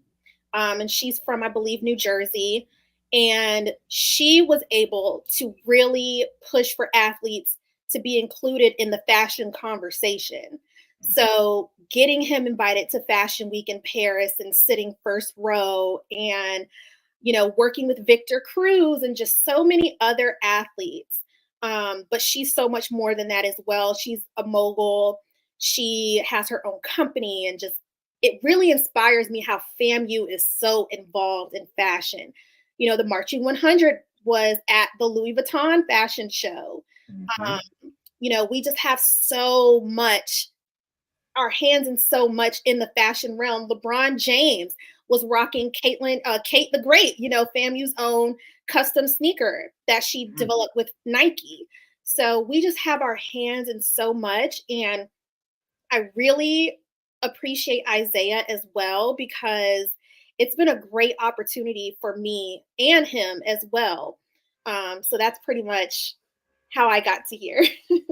Man, that's an awesome journey. That's an awesome journey, man. I always knew. I used to look, at FAMU at the stylish folks. I wasn't one of those stylish folks on the yard, but I love watching the stylish folks walk across the yard, though, boy. It is a runway. Yes, indeed. Yes, indeed. Yes, indeed. Go ahead, Kelvin. You're on mute, I think, Kelvin. You're on mute. What high school did you graduate from? Lincoln. Okay, you're a Trojan. I'm a Trojan. Okay, yes. all right. All right. Now, did you do any modeling while you were at FAMU? Were you part of any of the troops? I wasn't a part of the troops. I did do some modeling. Funnily enough, I had friends across the tracks at FSU, and they told me about their magazine. So I did some modeling for that. But once I kind of started figuring out a little more about what I wanted to do with fashion, I realized that I don't really want to model per se. I wanted to really actually be the one to be the tastemaker and actually, maybe develop some trends or start some trends, or I have an eye for the optics, and I felt like that was more my lane. Okay. So now what is your ultimate goal? Where do you want to take where you are? You're here now, but where do you want to go? What's your end game?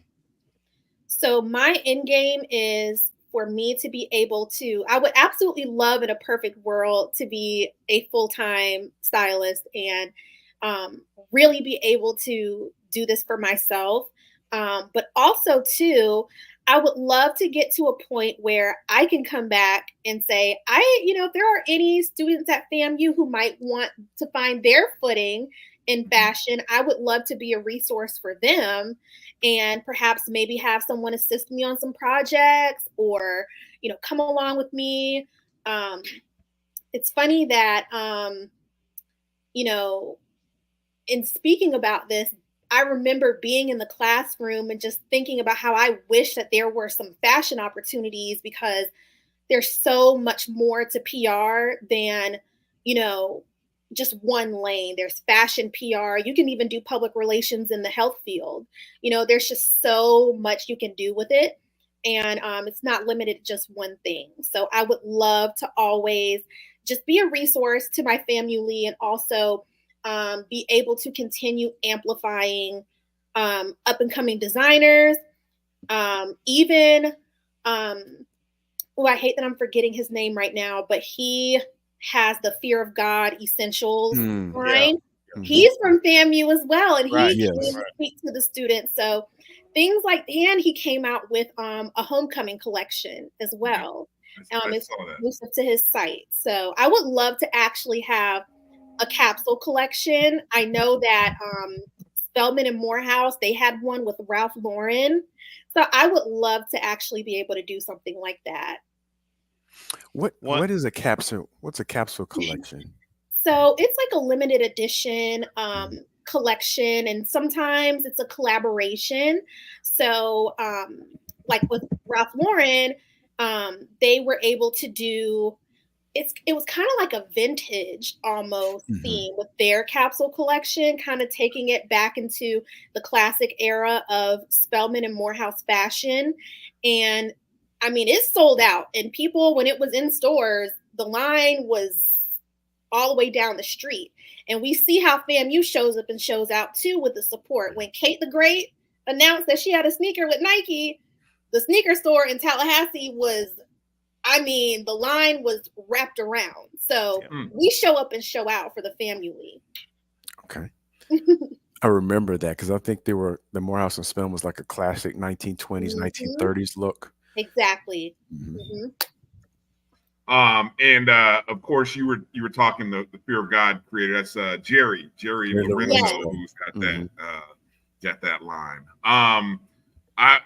Marcus, I want to go to you, but I want to show people some of Kathryn's work, obviously from working with Isaiah. Now, I think these are photos from, these were last season, Isaiah's first season, and that's tough. I mean, and now again, Isaiah making the roster last year, we all know he's capable, right? But it blew probably a lot of people's mind because they're like, oh, who's this undrafted free agent that the Colts signed up?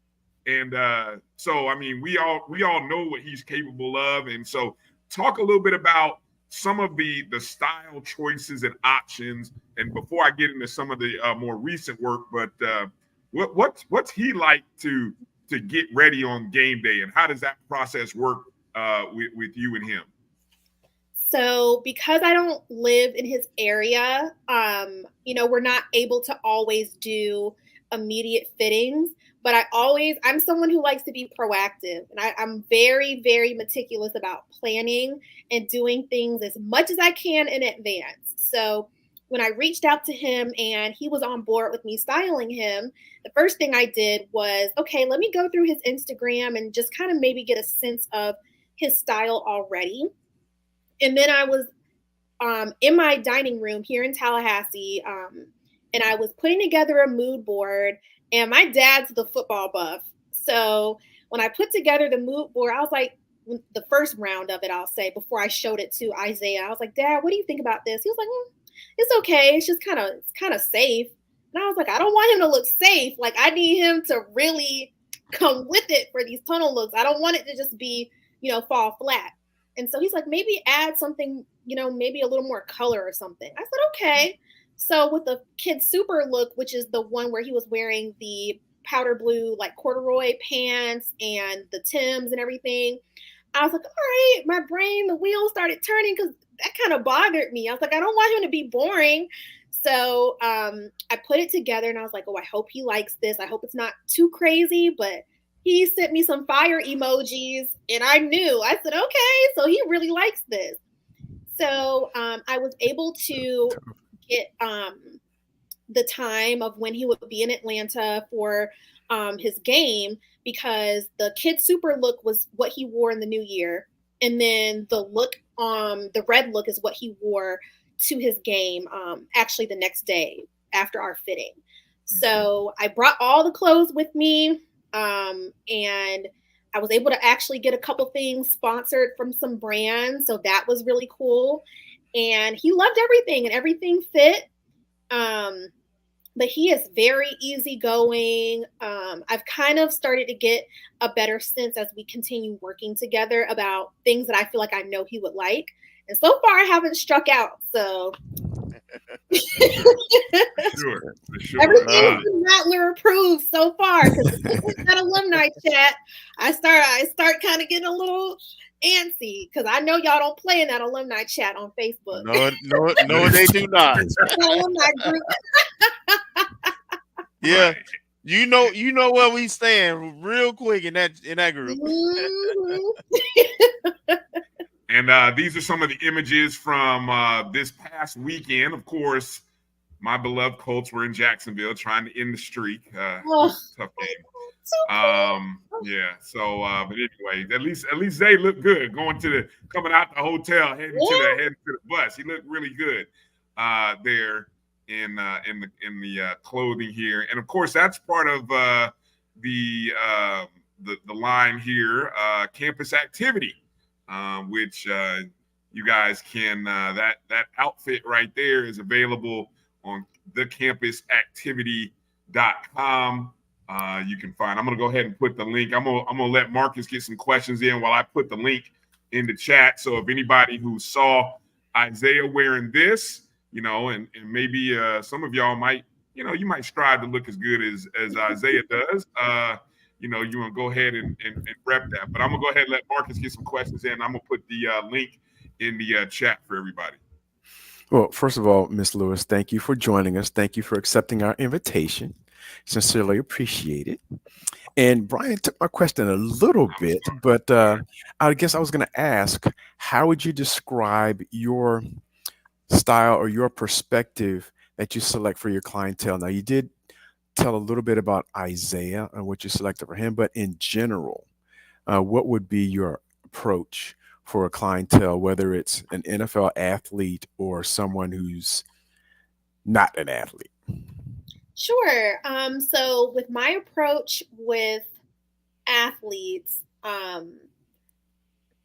most of the time, so I do a lot of research before I reach out to anyone. Many of the athletes who are more seasoned, who've been playing for a couple years, they may already have a stylist, so they may not need one. So I first try to just check and see, okay, does this person already have a stylist? I have a couple peers in the field as well. And a lot of it is just shooting your shot.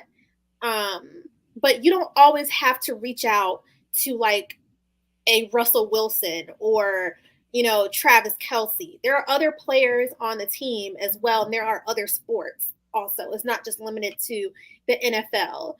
So you can always just do your research. And that's pretty much my approach with everything. Before I reach out, I just try to do my research.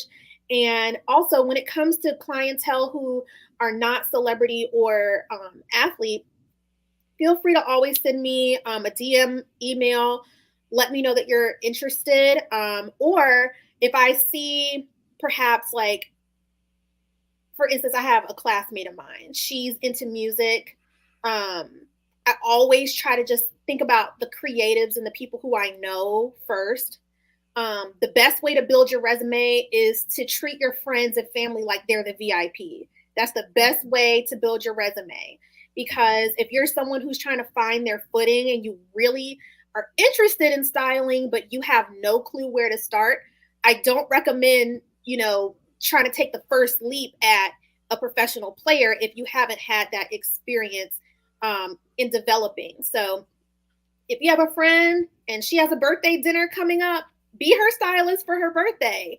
If you have friends who have a vacation coming up and they're looking for outfits so they can flex on Instagram, find them some pieces and have them try it on. Treat your friends and family like the VIP, and that is the best way to approach that. Okay. Well, thank you. I guess another question you mentioned earlier about, I forgot what you called it, not the runway shot, the tunnel looks. The tunnel look. And it seems like within the last, I don't know when it happened, but it seemed like the last 5 years or so, it just like exploded. Because before you didn't really care. You were just watching, waiting for the game to come on, listening to the announcers. But now they're like doing tunnel shots of who's wearing. And it seems like it's more prolific in the NBA, I guess, and it's probably spilled over to other industry or other sports such as the WNBA. I've seen a lot this year. Yes, and absolutely. With the NFL. Do you see that trend continuing, or do you see it spilling over to other sports? Because I know typically, we see NBA, NFL, but I mean, there's track and field, and there's all. I mean, everyone has tennis. They have to make their entrance going to the locker room to prepare for the contest.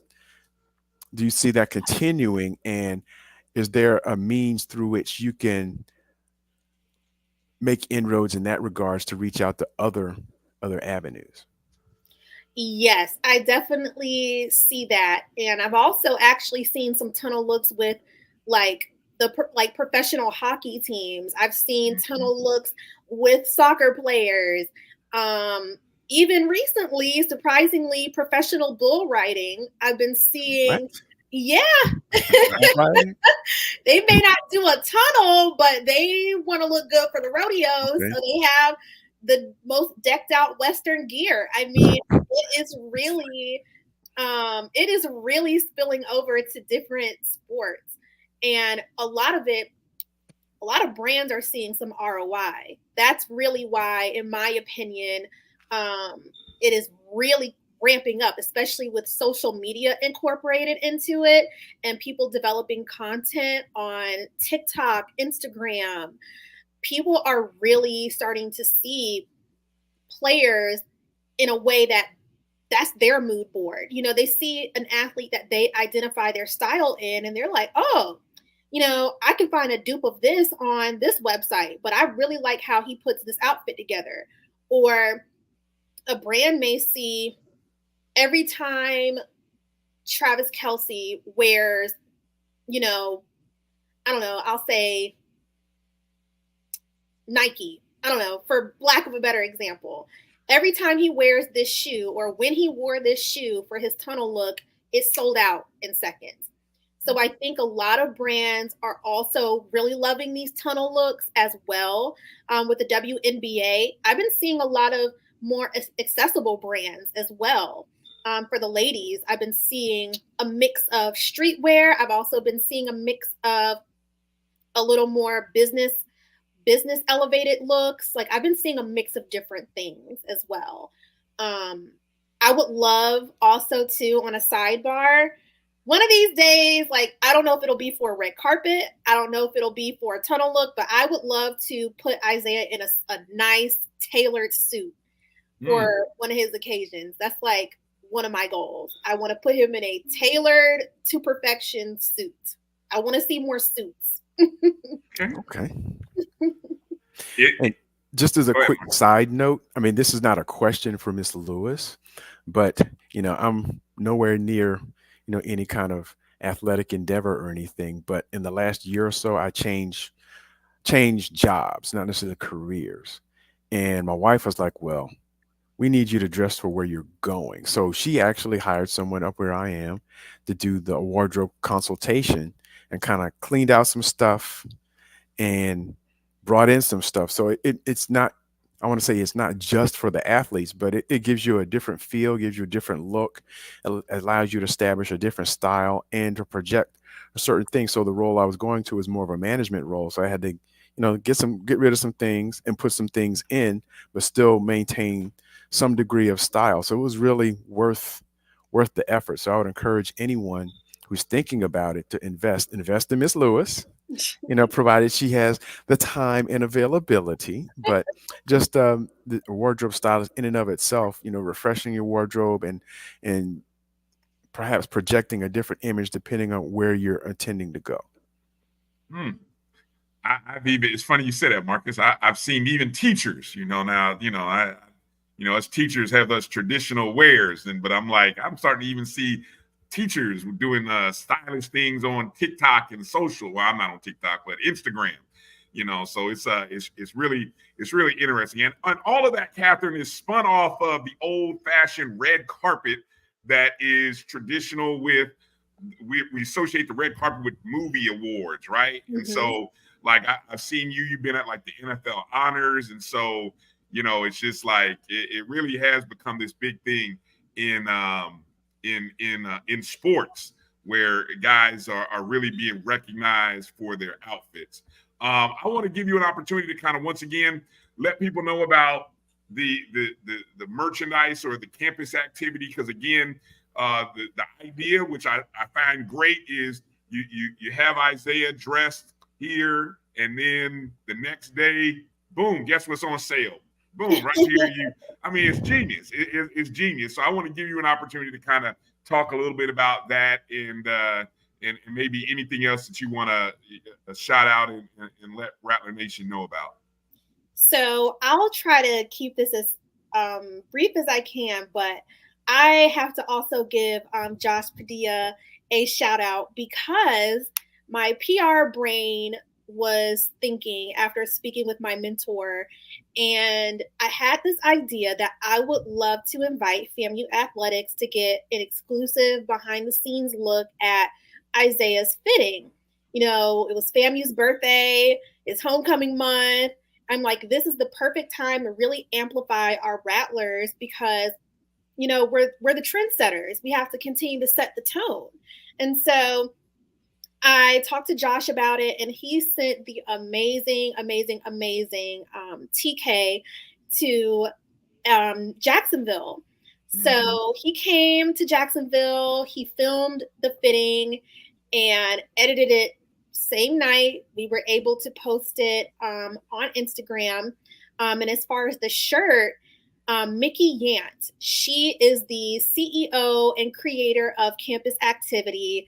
And funnily enough, I reached out to her last year, and I had the slogan, but I don't know anything about design. So I just told her the slogan. She created this amazing design, and I was like, oh yeah, this is the one. This shirt was actually intended for a different client, but they were unable to make it to homecoming. And so I was like, let's just hold on to this for the right opportunity. And fast forward to now, after getting the green light with Josh to be able to film a BTS, I was like, oh, we got to get Isaiah in FAMU gear for his tunnel looks. So I had a couple looks on the rack, and he loved this one. When I showed him the mood board, he was like, this is the one. I love this. And I threw in a third outfit for him from Cameron's Gear. They have these really cool leather FAMU jackets.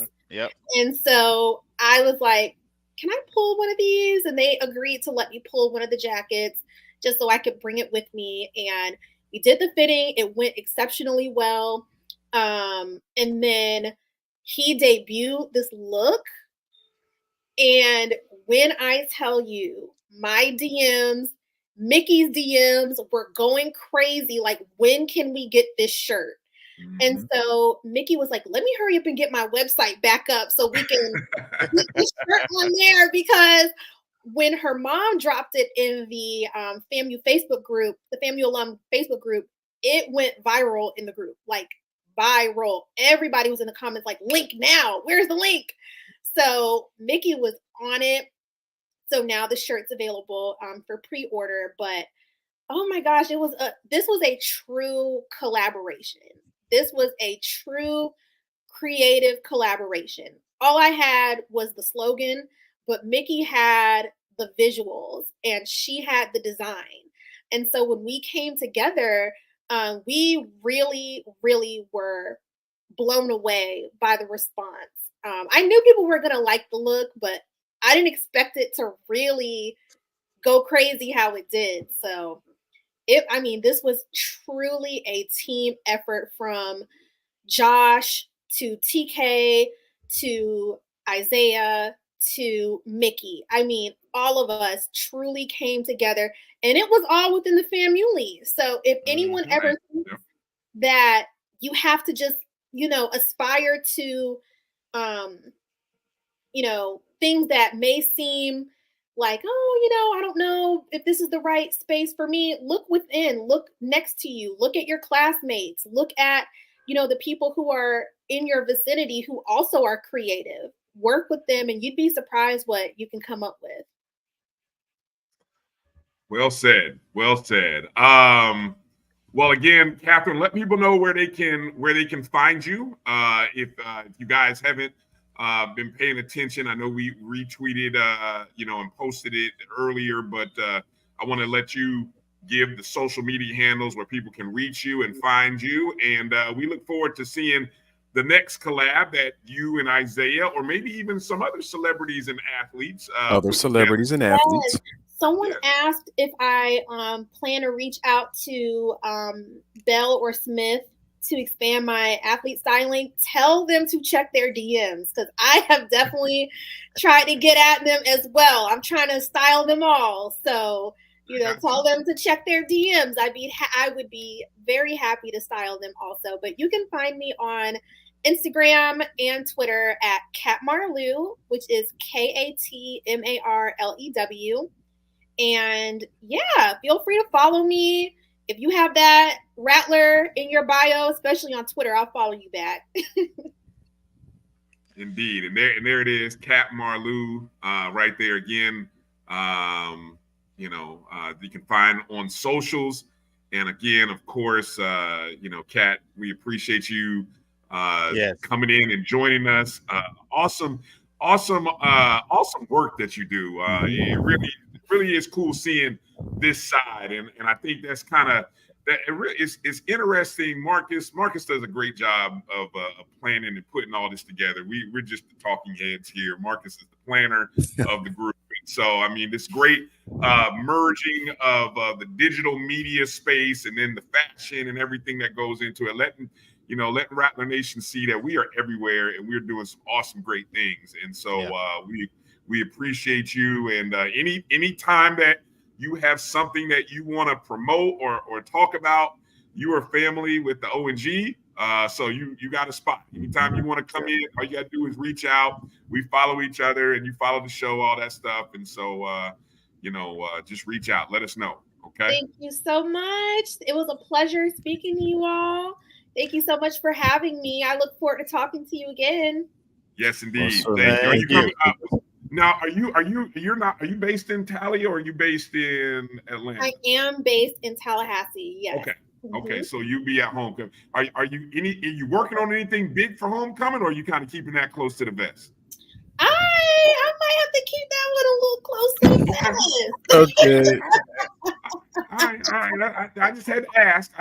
So okay, that's fine. We look forward to seeing. I know you'll let us know when you're ready.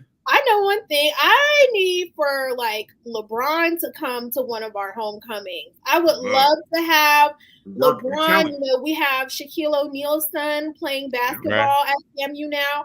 It needs to be a whole father-son like get together at one of our.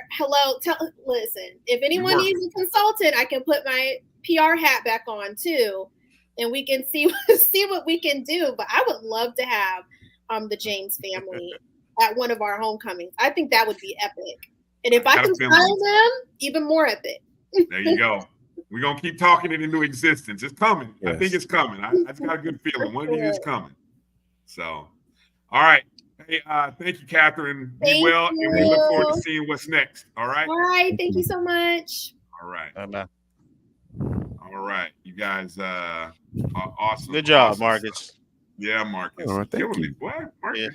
Yeah. You knocked that out the park. This show. Yeah. A great tie-in to give people some background there about the digital photography world, just the merging of the digital photography along with the seeing how those photos and images, how they translate, and not only helping the university, but helping our individuals, helping the guys who are out representing FAMU in so many different ways. And it all goes to why we stay buzzing. Hey, and I wouldn't be upset if she starts styling some of our current student athletes and or our team our teams. Mm-hmm. I'm not sure if she's interested in that, but I would love that. I would love that. I was thinking tunnel look for the FAMU athletics team. Now the only catch, and I don't know, maybe kids these days got a lot more money than back when I was thinking, but Isaiah Land can pay for the clothes that he's wearing, and on a student budget, I don't know to what degree she would have to. But this is the power. This is where we are now with the impact of NIL. Because see, NIL now allows a company. Let's just, I'm going to use the like, for example, our cheer squad, right? Our cheer squad has a deal with and I can't think of the name. Miel. Hair product. Yeah. The hair product company, right? Miel or something like that. And so what that does is now you can not only support them as spokeswomen or spokesmen, right, for your company, but that goes a long way, because what does FAMU have? It has hundreds, thousands of young women who are future consumers of that product and maybe lifelong consumers. So if you're able to support one team, right, through their needs, right, and whether it be free product or money or whatever it is, it's a merge there. It makes sense. So if you're able to, going back to the whole stylist of styling a team, let there be it can even go, I don't know if NIL necessarily applies to coaches, but look, hey, when we go on these road trips, the coaches, right? Because there's always someone taking shoots when they're coming off the plane runway. Come off the plane, on the bus, going into the arena, onto the. Hey, there's all kinds of opportunities. I know Josh is watching, and some of the coaches. But the thing is, I guess for the players, at least for the collegiate players, I guess the coaches want them to have a uniform look, so they might wear the FAMU jacket with the tie or have the sweats on, the FAMU sweats. So I don't know to what degree there's any latitude to do that coming off the plane or going to the stadium. But I do agree with you, because I was thinking about that when Kathryn was on, about especially now with the football team. And in the last couple of years, the notoriety, and like we talked about a couple of years ago, after Coach Prime left Jackson State, the HBCU spotlight from a football standpoint was going to be on FAMU, and it has been for the last 18 months or so. Mm-hmm. So this would be a prime opportunity, not only with the folks in the professional athletic realm, but if you get one or two players, marquee players like the ones that someone who's projected to have a good season and have them stylized up. Yeah. And just to kind of further, it just kind of worked where I was talking about NIL, and Kathryn is, I found out that Kathryn is going to be on the Fang Exchange show tomorrow night. So make sure you guys lock Perfect in. time. Yeah, exactly. We'll lock in tomorrow. Ooh, I got her just in time. Yeah.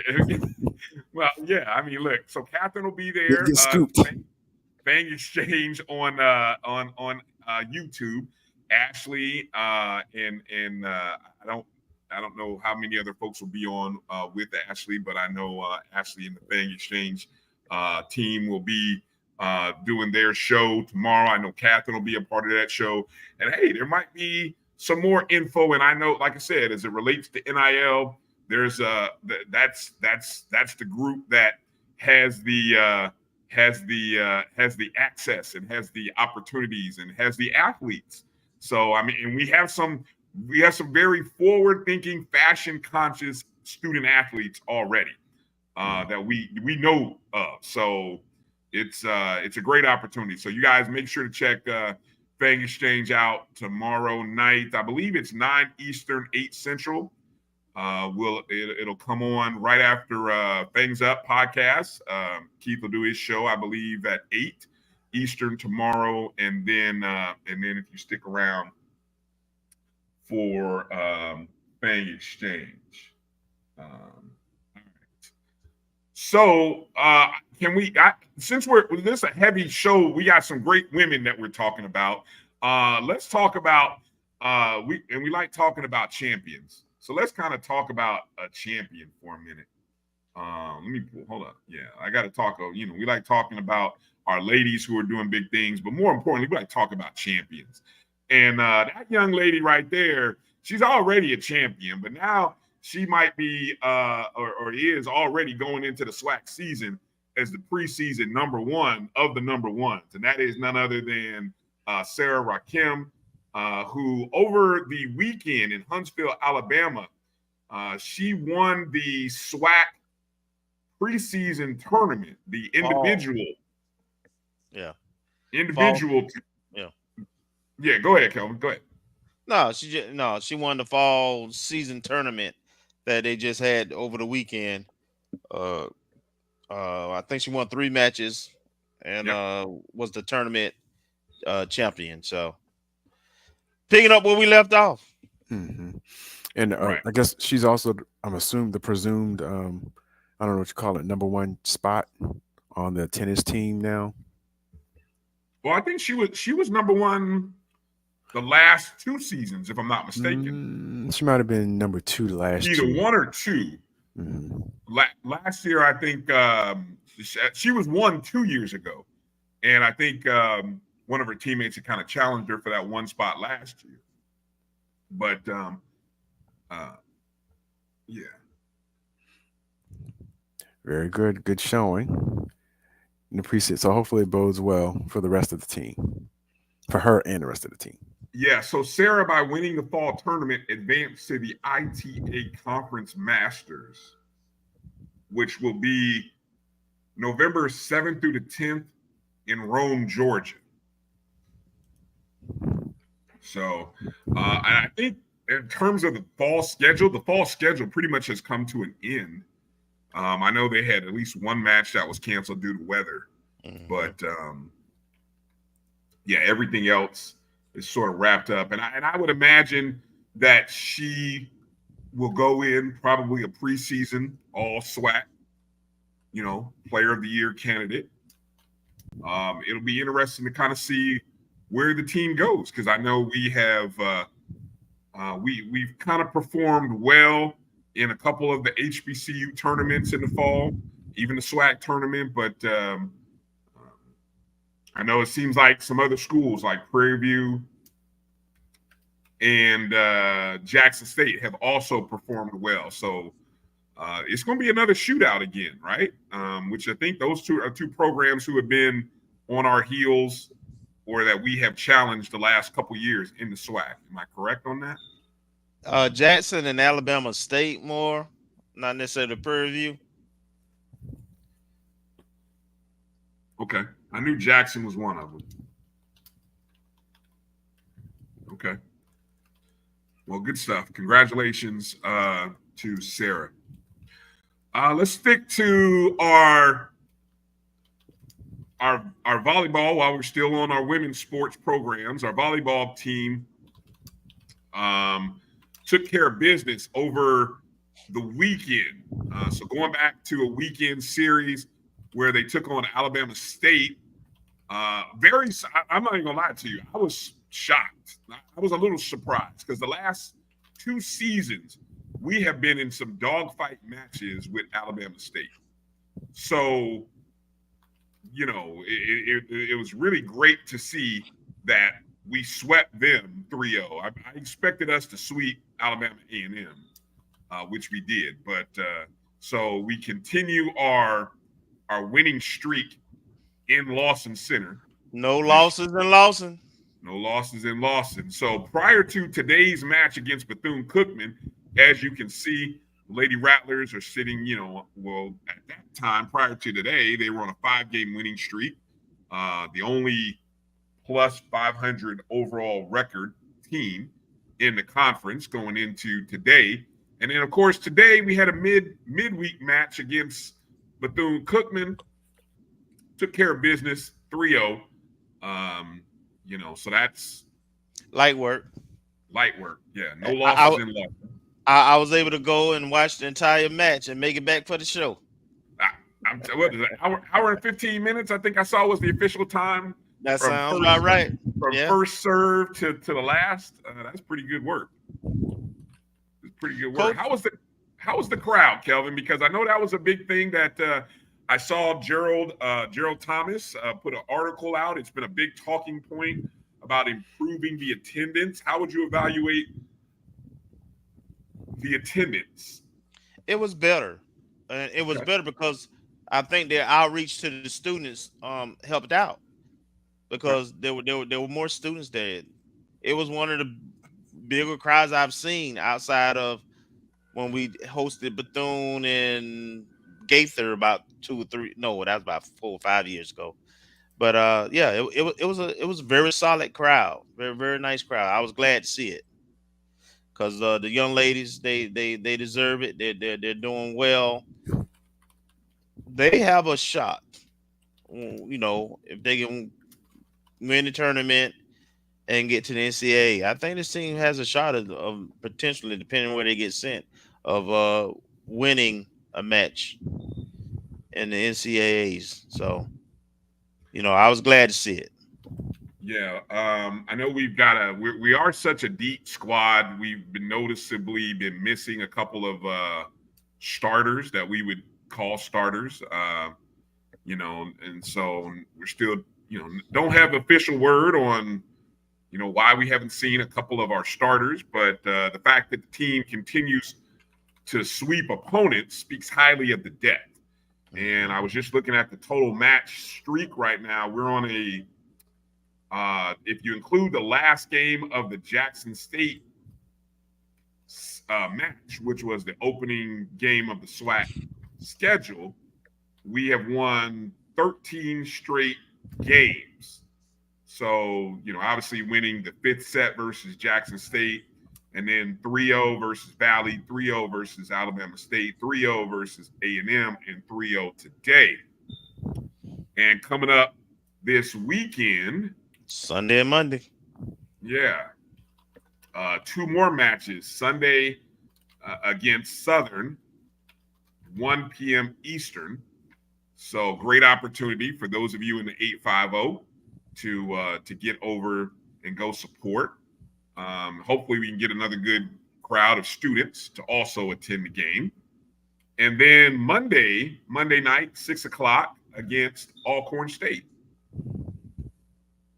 Yeah. And we are, Larry asked, are we in first place? Yes, we are, Larry. We are 5-0 right now. By a mile. By a mile. Well, you know, half a game.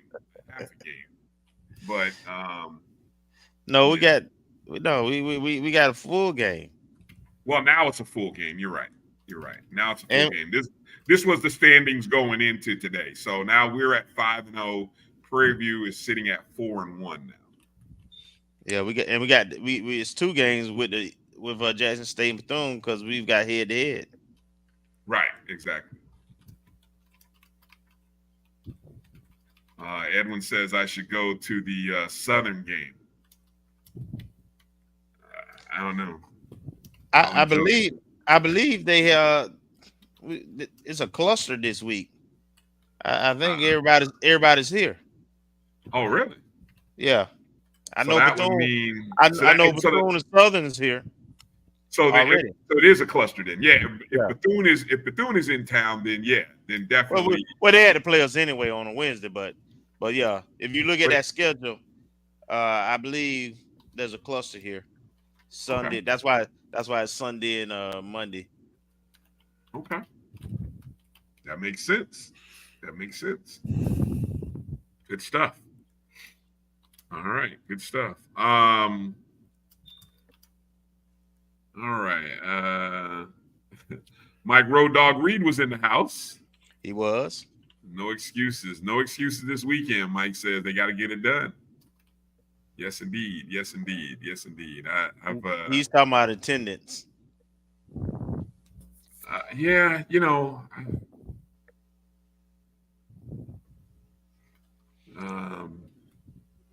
the attendance thing is interesting. I just think, I know Coach Gokhan had talked about reaching out into the Tallahassee community, especially on the heels of their middle school tournament. But this is where we talk about the visibility of our program, right? And being able to see these young ladies and to see these matches, highlights help. I just, I don't know. I think you do have to do more. You got to, it is free to get in. I know this promotion, they were giving away free popcorn, but I think I saw pizza. It worked. I mean, they went out and hand out flyers to the students, and the students, to their credit, they came out, so it works. So you have to do outreach. You have to work at it. Yeah. And I was glad that the volleyball team did that at the end of the game tonight. They mentioned everybody after the alma mater was played, please come back again this weekend, for the games this weekend. So I love it, man. That's what you got to do. Yeah. Definitely.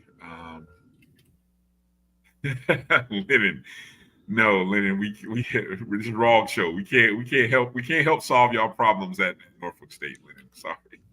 By the way, I'm gonna take a little privilege here to remind Rattlers and non-Rattlers who watching this, we're having a heck of a fall. Mm-hmm. Preach.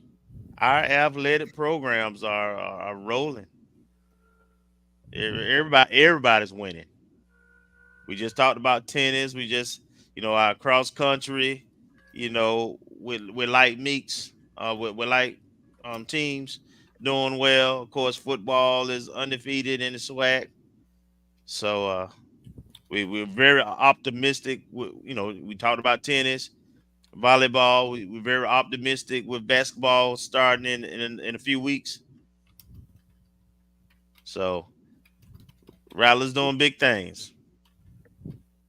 So Larry's asking if about the games being on YouTube. They're on the Rattlers Plus, and yeah, you do have to. It's on pay-per-view, so it's $9.99 for the month or $6.99 for the game. I would recommend, if you're not going to do the year subscription, which is $100, I would recommend you do the monthly. And this is a good month because obviously we have matches at home. But, your support through the yearly subscription will cover the basketball games. And last year they did air softball and baseball match or games as well. So, what would be great is to see somebody put together a highlight package, i.e., what we used to get in the old days from the whole ESPN style, where you would see maybe a 45-second or a minute clip of highlights. Something that would be sort of engaging, not necessarily the Instagram reels or stories, but something that was your more traditional highlights that would show some of the long rallies, some of the kills, some of the plays, some of the digs. I don't know, just throwing that out there as a suggestion.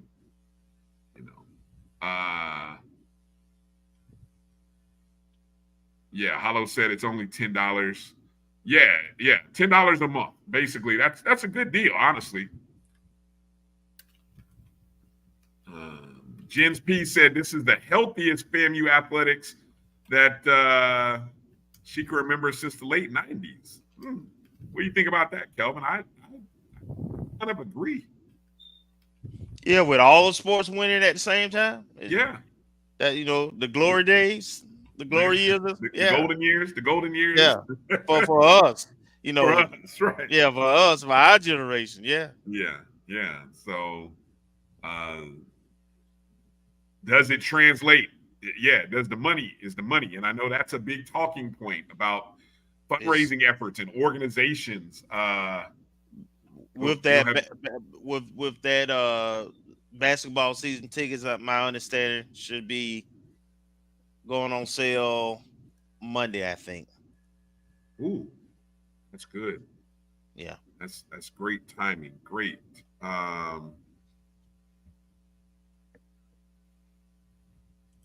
Yeah, we need to know about those season tickets and basketball tickets. Definitely. Okay, let's get ready to just kind of close the show.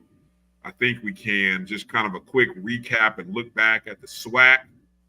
Obviously, in the football season, any results from any of these games that just kind of scratch your head and make you guys say, "What in the hell?" Yeah, that Nickel State at Southern. I mean, ooh. Man, it's a lot of big scores I'm looking at right now. When nobody playing no defense. Except Texas Southern. Well, no, Texas Southern is even embarrassing because that was Virginia Union. I mean, Virginia VUL. Lynchburg. Yeah, VUL. Lynchburg. Yeah. That's a non-Division I, non-NCAA, non-NAIA school. They are part of I don't know what they're part of, but yeah. Hey, I saw some discussions about SWAC football and coaches' pay, and our records against PWCs, of course, excluding FAMU, because we're the only ones that have consistently beaten them and we were in the MEAC when we were doing that. But I'm just saying, folks got some points, man. You look at those scores and the play out of conference and even in conference, man, SWAC got to get their product up. Got to get better. It's just one of those years. That's why what we say since the beginning. There was so much uncertainty about this year, and there is nobody, and I'm even including us. Yes, the 19th ranked team. There's nobody that has really separated as a dominant team this year. It is really a wide open race. It's not a wide open race now. I ain't going that far. Okay. It's not a wide open race. Maybe in the Western Division. Western Division is wide open. In the East either. It's the same thing. I'm gonna say it. It's just like it was last 3 years since we've been in this league. Down to two schools. We ain't lost but one team since we've been in this daggum league. Okay. So the question is us two and then it's everybody else, period. But the question is, unlike previous years, Kelvin, after that game, there's still other games to play. How confident do you feel? Well, no, hold on. Here's my question. After that game, and I'm talking this time, we're talking October 19th, because us and Jackson State were on buys this week. So, and both of us have played. Hold on, I got the standings right here. They played 2 games, we played 1. After that game, you still got 5+ games left on the schedule. Do you feel somebody will go unbeaten following that game? That's the difference. I have looked at both teams' schedule and where they play those games at, and I'm very confident in FAMU going undefeated if we get past Jackson State. Win or lose. Win or lose. Absolutely, because like 4 of those games at home in Orlando, the only real true road game is Fairview. So I absolutely feel that way about FAMU, and I believe Jackson State got a good chance, but they have a rival sitting out there that, but I don't, Alcorn is so iffy right now. I don't know if they're capable. So yeah, I do believe whoever win that game probably is going to go undefeated. And Brian, only reason I went on what you were saying was that, I mean, this game of the year is October 19th between FAMU and Jackson State. Right. The last 3 years running, it's been the first game of the season. Right. And even in the 2 seasons where we happened to lose to Jackson State, we ran the table the rest of the way. And that's not guaranteed. But in terms of, having the pressure of having to win out, that pressure is probably a lot stronger if you lose the first divisional game of the season than if you're midway through. So the team and the coaching staff, with the exception of Coach Simmons, who's gone on, has been through that scenario where we've had to win out the remainder of the season within the SWAC. And so in terms of it being a foreign experience, that was the only reason for my when you said what you're saying about the pressure of October 19th and then the rest of the remainder of the season, because we've already done it before, and it's not a concept that's foreign. I was coming from I appreciate what you're saying. That makes 100% makes sense. I was just coming from the standpoint of the team. The team is a little bit different. The team is not playing at the high level that we've seen from the previous years. That's all. I agree. And that was one of my preseason questions, was that, and I don't think I got a chance to ask Coach Colsey, but someone asked a similar question. I want to say it may have been Keith, and it may have been at the MEAC SWAC Challenge press conference or the media day. But with so many new players, and you don't have players you don't have the whole groundswell of players. You have some, but not the full complement of players who was here, who helped build the program from 2018, 2019, 2021, and having seen the progression. You have people who are coming in now off of coming a championship, so they may not understand the gravity of maintaining what's been built and how you get the new players to do that. And I think some of it may be embodied in the play and some of the inconsistencies that we've seen. I'll agree that, we haven't played a level of defense that we are, have done in the past overall. But I talked about, when the season started about last year, we had plenty of games where we struggled. We jumped out on Alabama A&M and then lost our entire lead in the second quarter, as a matter of fact. And then we came back and pulled out. And then I think about, halftime, we Texas Southern game last year up there in Houston, man. We were losing the whole first half. So it ain't like we've been killing it. But I will say this. At the end of the day, you look at what South Carolina State is doing since we've played them. And for us to be able to still dig down deep and pull that game out, and even with Alabama State, they've played Central. They had 2 other quarterbacks then, but defensively, they played Central. So and we had 4 turnovers. We playing them for homecoming on the road. We still with the 4 turnovers and playing them on the road, not playing our peak, we still win by double digits. So all I'm saying is this: what separates to me FAMU football this year, and it remains to be seen till we see this Jackson State game, is that we can win ugly. The bottom line is we win in the fourth quarter. We close out games. We just know how to do it. That's part of our pedigree.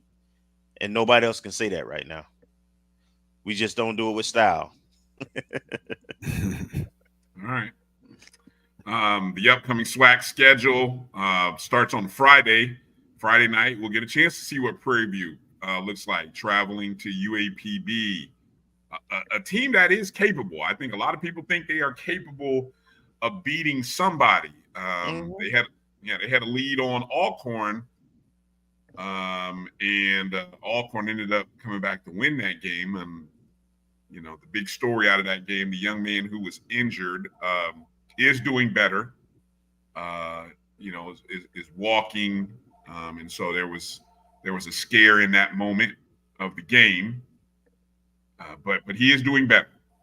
So I think I would not be surprised if UAPB gets a win on Friday, to be honest, because I don't know who or what Prairie View is. And again, after losing last week, tough call. Man, Bethune is one of my disappointed teams, man. I don't know. Well, here's the thing. Both Alabama schools lost, right? Apparently no Division I football team in the state of Alabama won last week. Now you get 2 winless teams coming to Alabama. Bethune winless coming to A&M.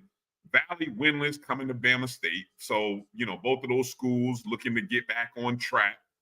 And it just sets up the matchup 2 weeks from now, which is Bethune at Valley, where somebody has to get their first win of the season, unless it happens this weekend in the state of Alabama. Which, if that happens, if you're looking at Alabama A&M and Alabama State, like, ooh, what's going on with y'all? So Alcorn at Grambling. I think that's an interesting game. That's the best game of the bunch. Best game in the West, yeah. The best game, period. That's the only real game I'm interested in. I'm telling you, I'm slightly interested in Southern Texas Southern because why? Well, because Southern just had one of their most disappointing losses of the season, maybe in the last 5 years. And I say it's disappointing from the standpoint of they didn't really compete. They got blown out at home. Yeah. Like just that badly. And, Texas Southern has looked competent. They look competitive. People thought they were going to be the worst team in the SWAC, when really it's, probably right now it's Bethune and Valley looking like the worst. But Texas Southern is actually looking pretty competent, pretty, like a team that could win. So, I don't know. Yeah, exactly. Southern versus Texas Southern matters for the West. I agree. It does. It's an elimination. As bad as Southern is, they don't have a conference loss yet. Right. Yeah. A few other people disappointed. Yeah. As it speaks, we and FAMU and Jackson State are both on bye this weekend, as you can see. It just sets up for the picked up by ESPNU. That's big time. FAMU currently ranked 19th in the latest FCS national rankings.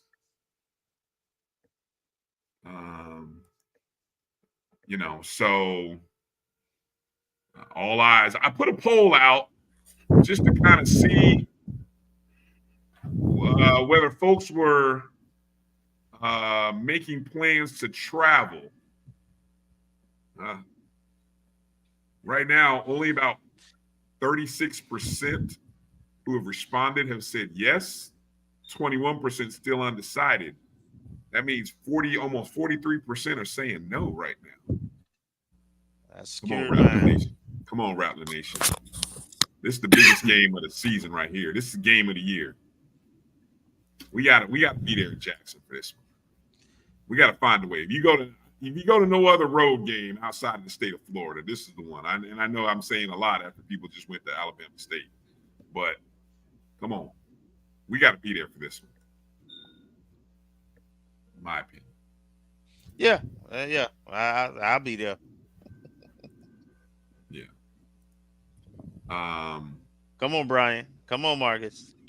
Join me. I'm working. Look, I was trying to get it.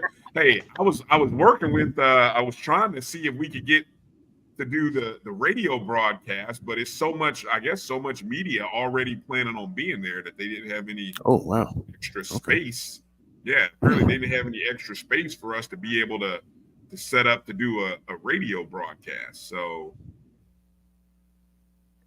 there it is. Mr. Campbell said, "Hey, I'm all right. I'm working.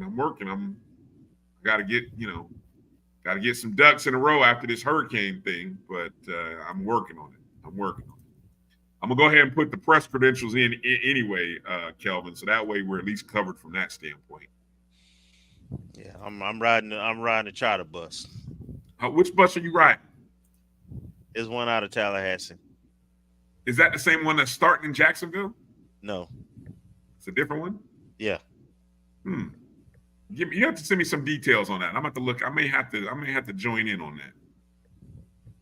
All right. Yeah, send me some details on that. I'm interested. All right. Anything that we didn't get to that you guys wanted to make sure we talk about, Marcus? Yes. Reggie brought it back up. I said I was going to talk about Alabama State game operations, and yes, I am. Okay. As someone who's been responsible and have done that, and have worked it at the pro level, as well as with collegiate athletics and in the SWAC. Man, they had the most lax and, in my opinion, unprofessional entrance into the stadium I ever seen. They had, first of all, they only had one gate open on the visitor side. There were people still trying to get in the third quarter. They only had 2 scanners. So this sounds worse than what we had at the start of the season last year. Yes. Wow. They had no security at all hardly around there. I mean, even in there was tons of people tailgating and everything. There was no traffic direction at all. Nobody directing traffic, man. It was a total free fall, right? And you get that many people in the area, man. It was very congested. And people were bringing in bottles and whatever else into the stadium. They weren't wanting people. There was no metal detectors. I've never seen in this day and age such a lax protocol at a stadium. So that surprised me, to be honest. And then I thought it was extremely unprofessional. The DJ, anytime the 100 would try to play, anytime. I mean, after the first note, he would play that Blair music and drown them out. The whole game, not just one time. I could have laughed, and I did laugh the first time he did it, but he did it the whole game. So you never got to enjoy the band's thing, because when Alabama State played, of course he didn't do that. But anytime the 100 tried to play, he would do that. I just thought that was not good sportsmanship. So little petty, huh? Yeah. It just took away from the environment. And they weren't like their fans were hyped. They were there, but it wasn't a whole lot of cheering. So it just made the environment kind of dead, to be honest. Was it like that 2 years ago? When the 100 came? I didn't go that year. That's when the bus broke down. So, see that? Oh yeah, I remember that. Well, yeah, I agree. I was just about to say what Lil Baby said. See, when people talk about is the 100 coming, if your stadium operations people are going to do that, why should the 100 even come? Now, I'm just if you're going to do that, And then they moved them when they first came in. They had them on one side, where they had filed into where they normally file into, as the visiting band, and then evidently somebody told them they had to go to the other end of the visiting side. And my understanding was Alabama State band director went and found whoever directed them to the other side. When the 100 got through playing at halftime, they went back to the side that they normally would have been on the visitor side. So, yeah, I'm just saying the operations, the game ops the stadium was beautiful. The vendors in there, the system, that kind of stuff was awesome. But the game ops was trash.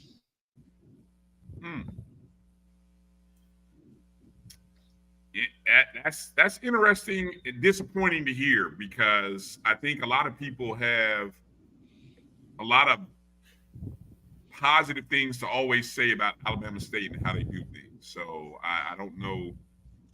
I don't know if they was ready for the kind of crowd. I honestly don't think they expected. I don't know why they didn't, but I don't think they expected the crowd that they ended up having. And I did hear it was so there was 33,000 fans there, which didn't you say it was one of their largest crowds ever at that stadium? It is the largest. It's the largest event at that stadium. Wow! And this is even what yes. Given the fact that Turkey Day, the Labor Day Classic at the beginning of the year, the Turkey Day Classic at the end of the year, all of those are, especially the Turkey Day Classic, is one of those events that Bama State calls sort of a homecoming atmosphere and feel for a lot of the old school alumni. Mm-hmm. Yeah. Yeah. Well, look, we got to play each other every year. So in 2 years, will the 100 go back? It's one of those things. Interesting. Edwin says this new era HBCUs is zero respect for the bands. I think again, when you introduce this element of DJs, I mean, it's just one more thing that you're trying to appeal to a different generation. Something's gonna get lost. If you nothing has to get lost. Nothing has to get lost. That's what's crazy. It's supposed to be coordinated. I mean, you see that programs and not just football, basketball, baseball, where they have promotions and other things. They have a DJ, but everybody has a specific time and script of when they're supposed to do things, and you have people in place to make sure people follow the script. But you got to have the resources. On game day, I can tell you, game day is chaotic, even when you organize and prepare for it. But when you don't have the resources, the people, the technology, the radios and everything to communicate, not everybody has a script, man. You get what I saw Saturday, which was just chaos. Gail said the only thing good about the stadium were the bathrooms. Well, there's a win. There's a win. Very nice, very beautiful stadium. all the athletic facilities, top notch. Top notch, yeah. Just got to be able to manage it better. Yeah. Marcus, you got anything you want to add as we close? No. Actually, the worst thing, I see Tamara T, and I forgot to mention it when Miss Lewis was on. But I wonder if there should be or could be a future collaboration between Miss Tamara and Miss Lewis. Well, there's a to that point, there's some kind of thing next week. No, Southern week, I think. I believe there's a I don't know if something got canceled, but I believe there's I know I saw something about a the career fair, recruitment or career type deal happening Southern week, because that's when parents weekend is now again. Hall of Fame is that week again. So maybe Tamara T can speak to that, and if so, then maybe she can come on the show and talk about it if she's affiliated with it. Mm-hmm. And that's all I have. All right. We'll talk more about this next week, maybe a little bit, or if you check out some of our shows on the Black College Sports Network. But a big ruling came out today regarding the NCAA moving away from national letters of intent, NLI. Those three letters, that's how we used to think of those three letters and those in that order. Now it is NIL. But NLI, the national letter of intent, appears to be going away. So it'll be interesting to kind of see and really break that down and how that changes the landscape of college athletics. I think also, Marcus, you had tweeted or posted a story that the transfer portal windows are getting shorter. 30 days. 30 days. Yeah, for football and basketball. Mm-hmm.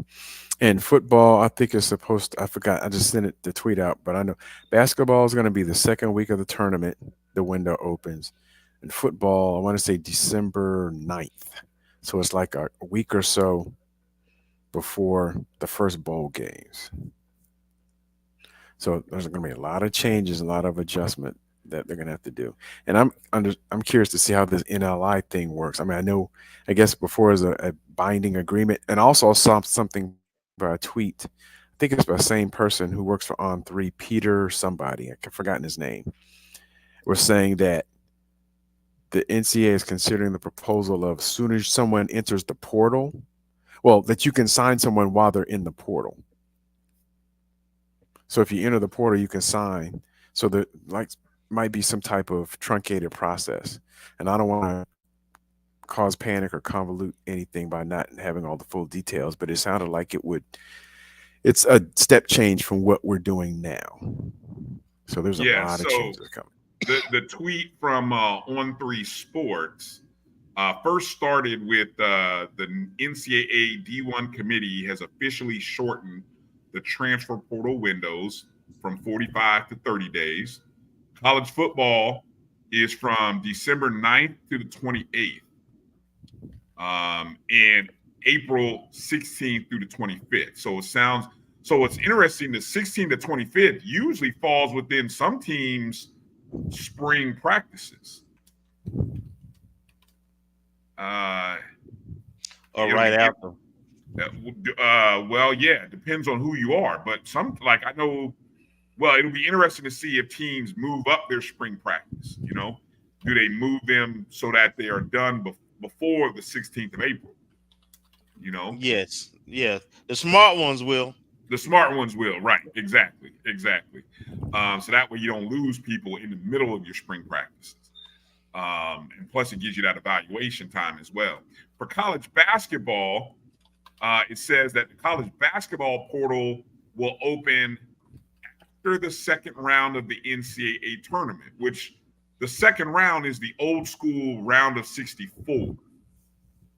That's what they call the second round these days. So after the first 2 days, well, not the first four, but the Thursday, Friday games of the tournament. No, that's what I mean, after the first four. Right. So after the first four, and then after the first 2 days, which is the Thursday, Friday, when you get down to 32 teams, that's when the portal will open. And then the other tweet that you were mentioning, Marcus, by Peter Nakos. Yes. Transfers can now be signed by a new school once their names are in the portal. after a prospect signs, other schools will be prohibited from recruiting communications. But you know what signing means now. Instead of an NIL, essentially you're getting a financial package. Yes. Once you sign a financial agreement with the school you transferring to, you can't be recruited. Yeah. So it's a little bit stronger than the NLI, because the NLI was kind of flimsy anyway. Mm-hmm. This is more. This ties you more to the school than necessarily the coach or the team. Am I reading that right, Kelvin? Theoretically, yes. So would this appear to be a move to strengthen schools, or it's sort of like the counterbalance to, hey, we've given players all this freedom. Now we're sort of giving back a little bit of the leverage to schools now. How I read it, to be honest, Bryan, is the big dogs, they got the money. So they don't want you getting none of their players that they targeting and want. So instead of letting the paper interfere with it, now they letting the paper interfere with it. It's always about the paper. It's always about the paper. It's a different paper now, right? Yeah. All right. Well, that's some interesting news. I'm sure there'll be more discussion to be had about it. If you are following the Black College Sports Network, I know Dr. Cavill's show tomorrow night. We'll get into it. Some of our other shows, if you follow Things Up podcast with Keith, that's tomorrow. He'll probably get into it, and possibly even Fay Exchange. We'll get into it tomorrow night as well. So more discussion will be had about it, and we encourage you all to stay engaged and stay supporting. That's going to do it for tonight's show. We appreciate everybody for watching, for interacting. We thank Shweta Mistry for joining us, Kathryn Lewis for joining us, and thank all of you. Make sure you go and let them know on their social media handles that you enjoyed them and you appreciated them coming on the show tonight.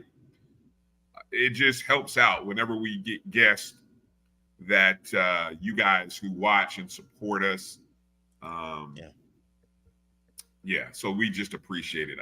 Thank you again also to Sam Dixie, who also became a member of the YouTube channel. We picked up 2 members today, Sam and Mary 305. So we thank you. Thank you, Mary. You.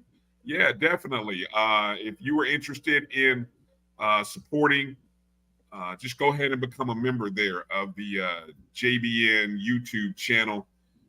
We'd appreciate your support as always. Make sure you're following the O&G StrikeZone everywhere, Facebook, Instagram, Twitter, all those wonderful places where we are. We greatly appreciate it. And that's going to do it for tonight's show. We appreciate everybody. For Marcus and Kelvin. Be Bryan safe, everybody. Yeah, be safe. It is on Hurricane Milton is on land. It is it's on land. And we'll keep praying for the folks as it's going to cross over the state over the next 12 to 15 hours. And that's all we can really do, right? That's all we can do. Just pray and watch out for each other. So that's going to do it. All right. Thank you, everybody, for watching the show. Appreciate all your love and support. Be well, stay safe, and keep supporting our Rattler athletic programs and our athletic department however you can. Peace out, everybody.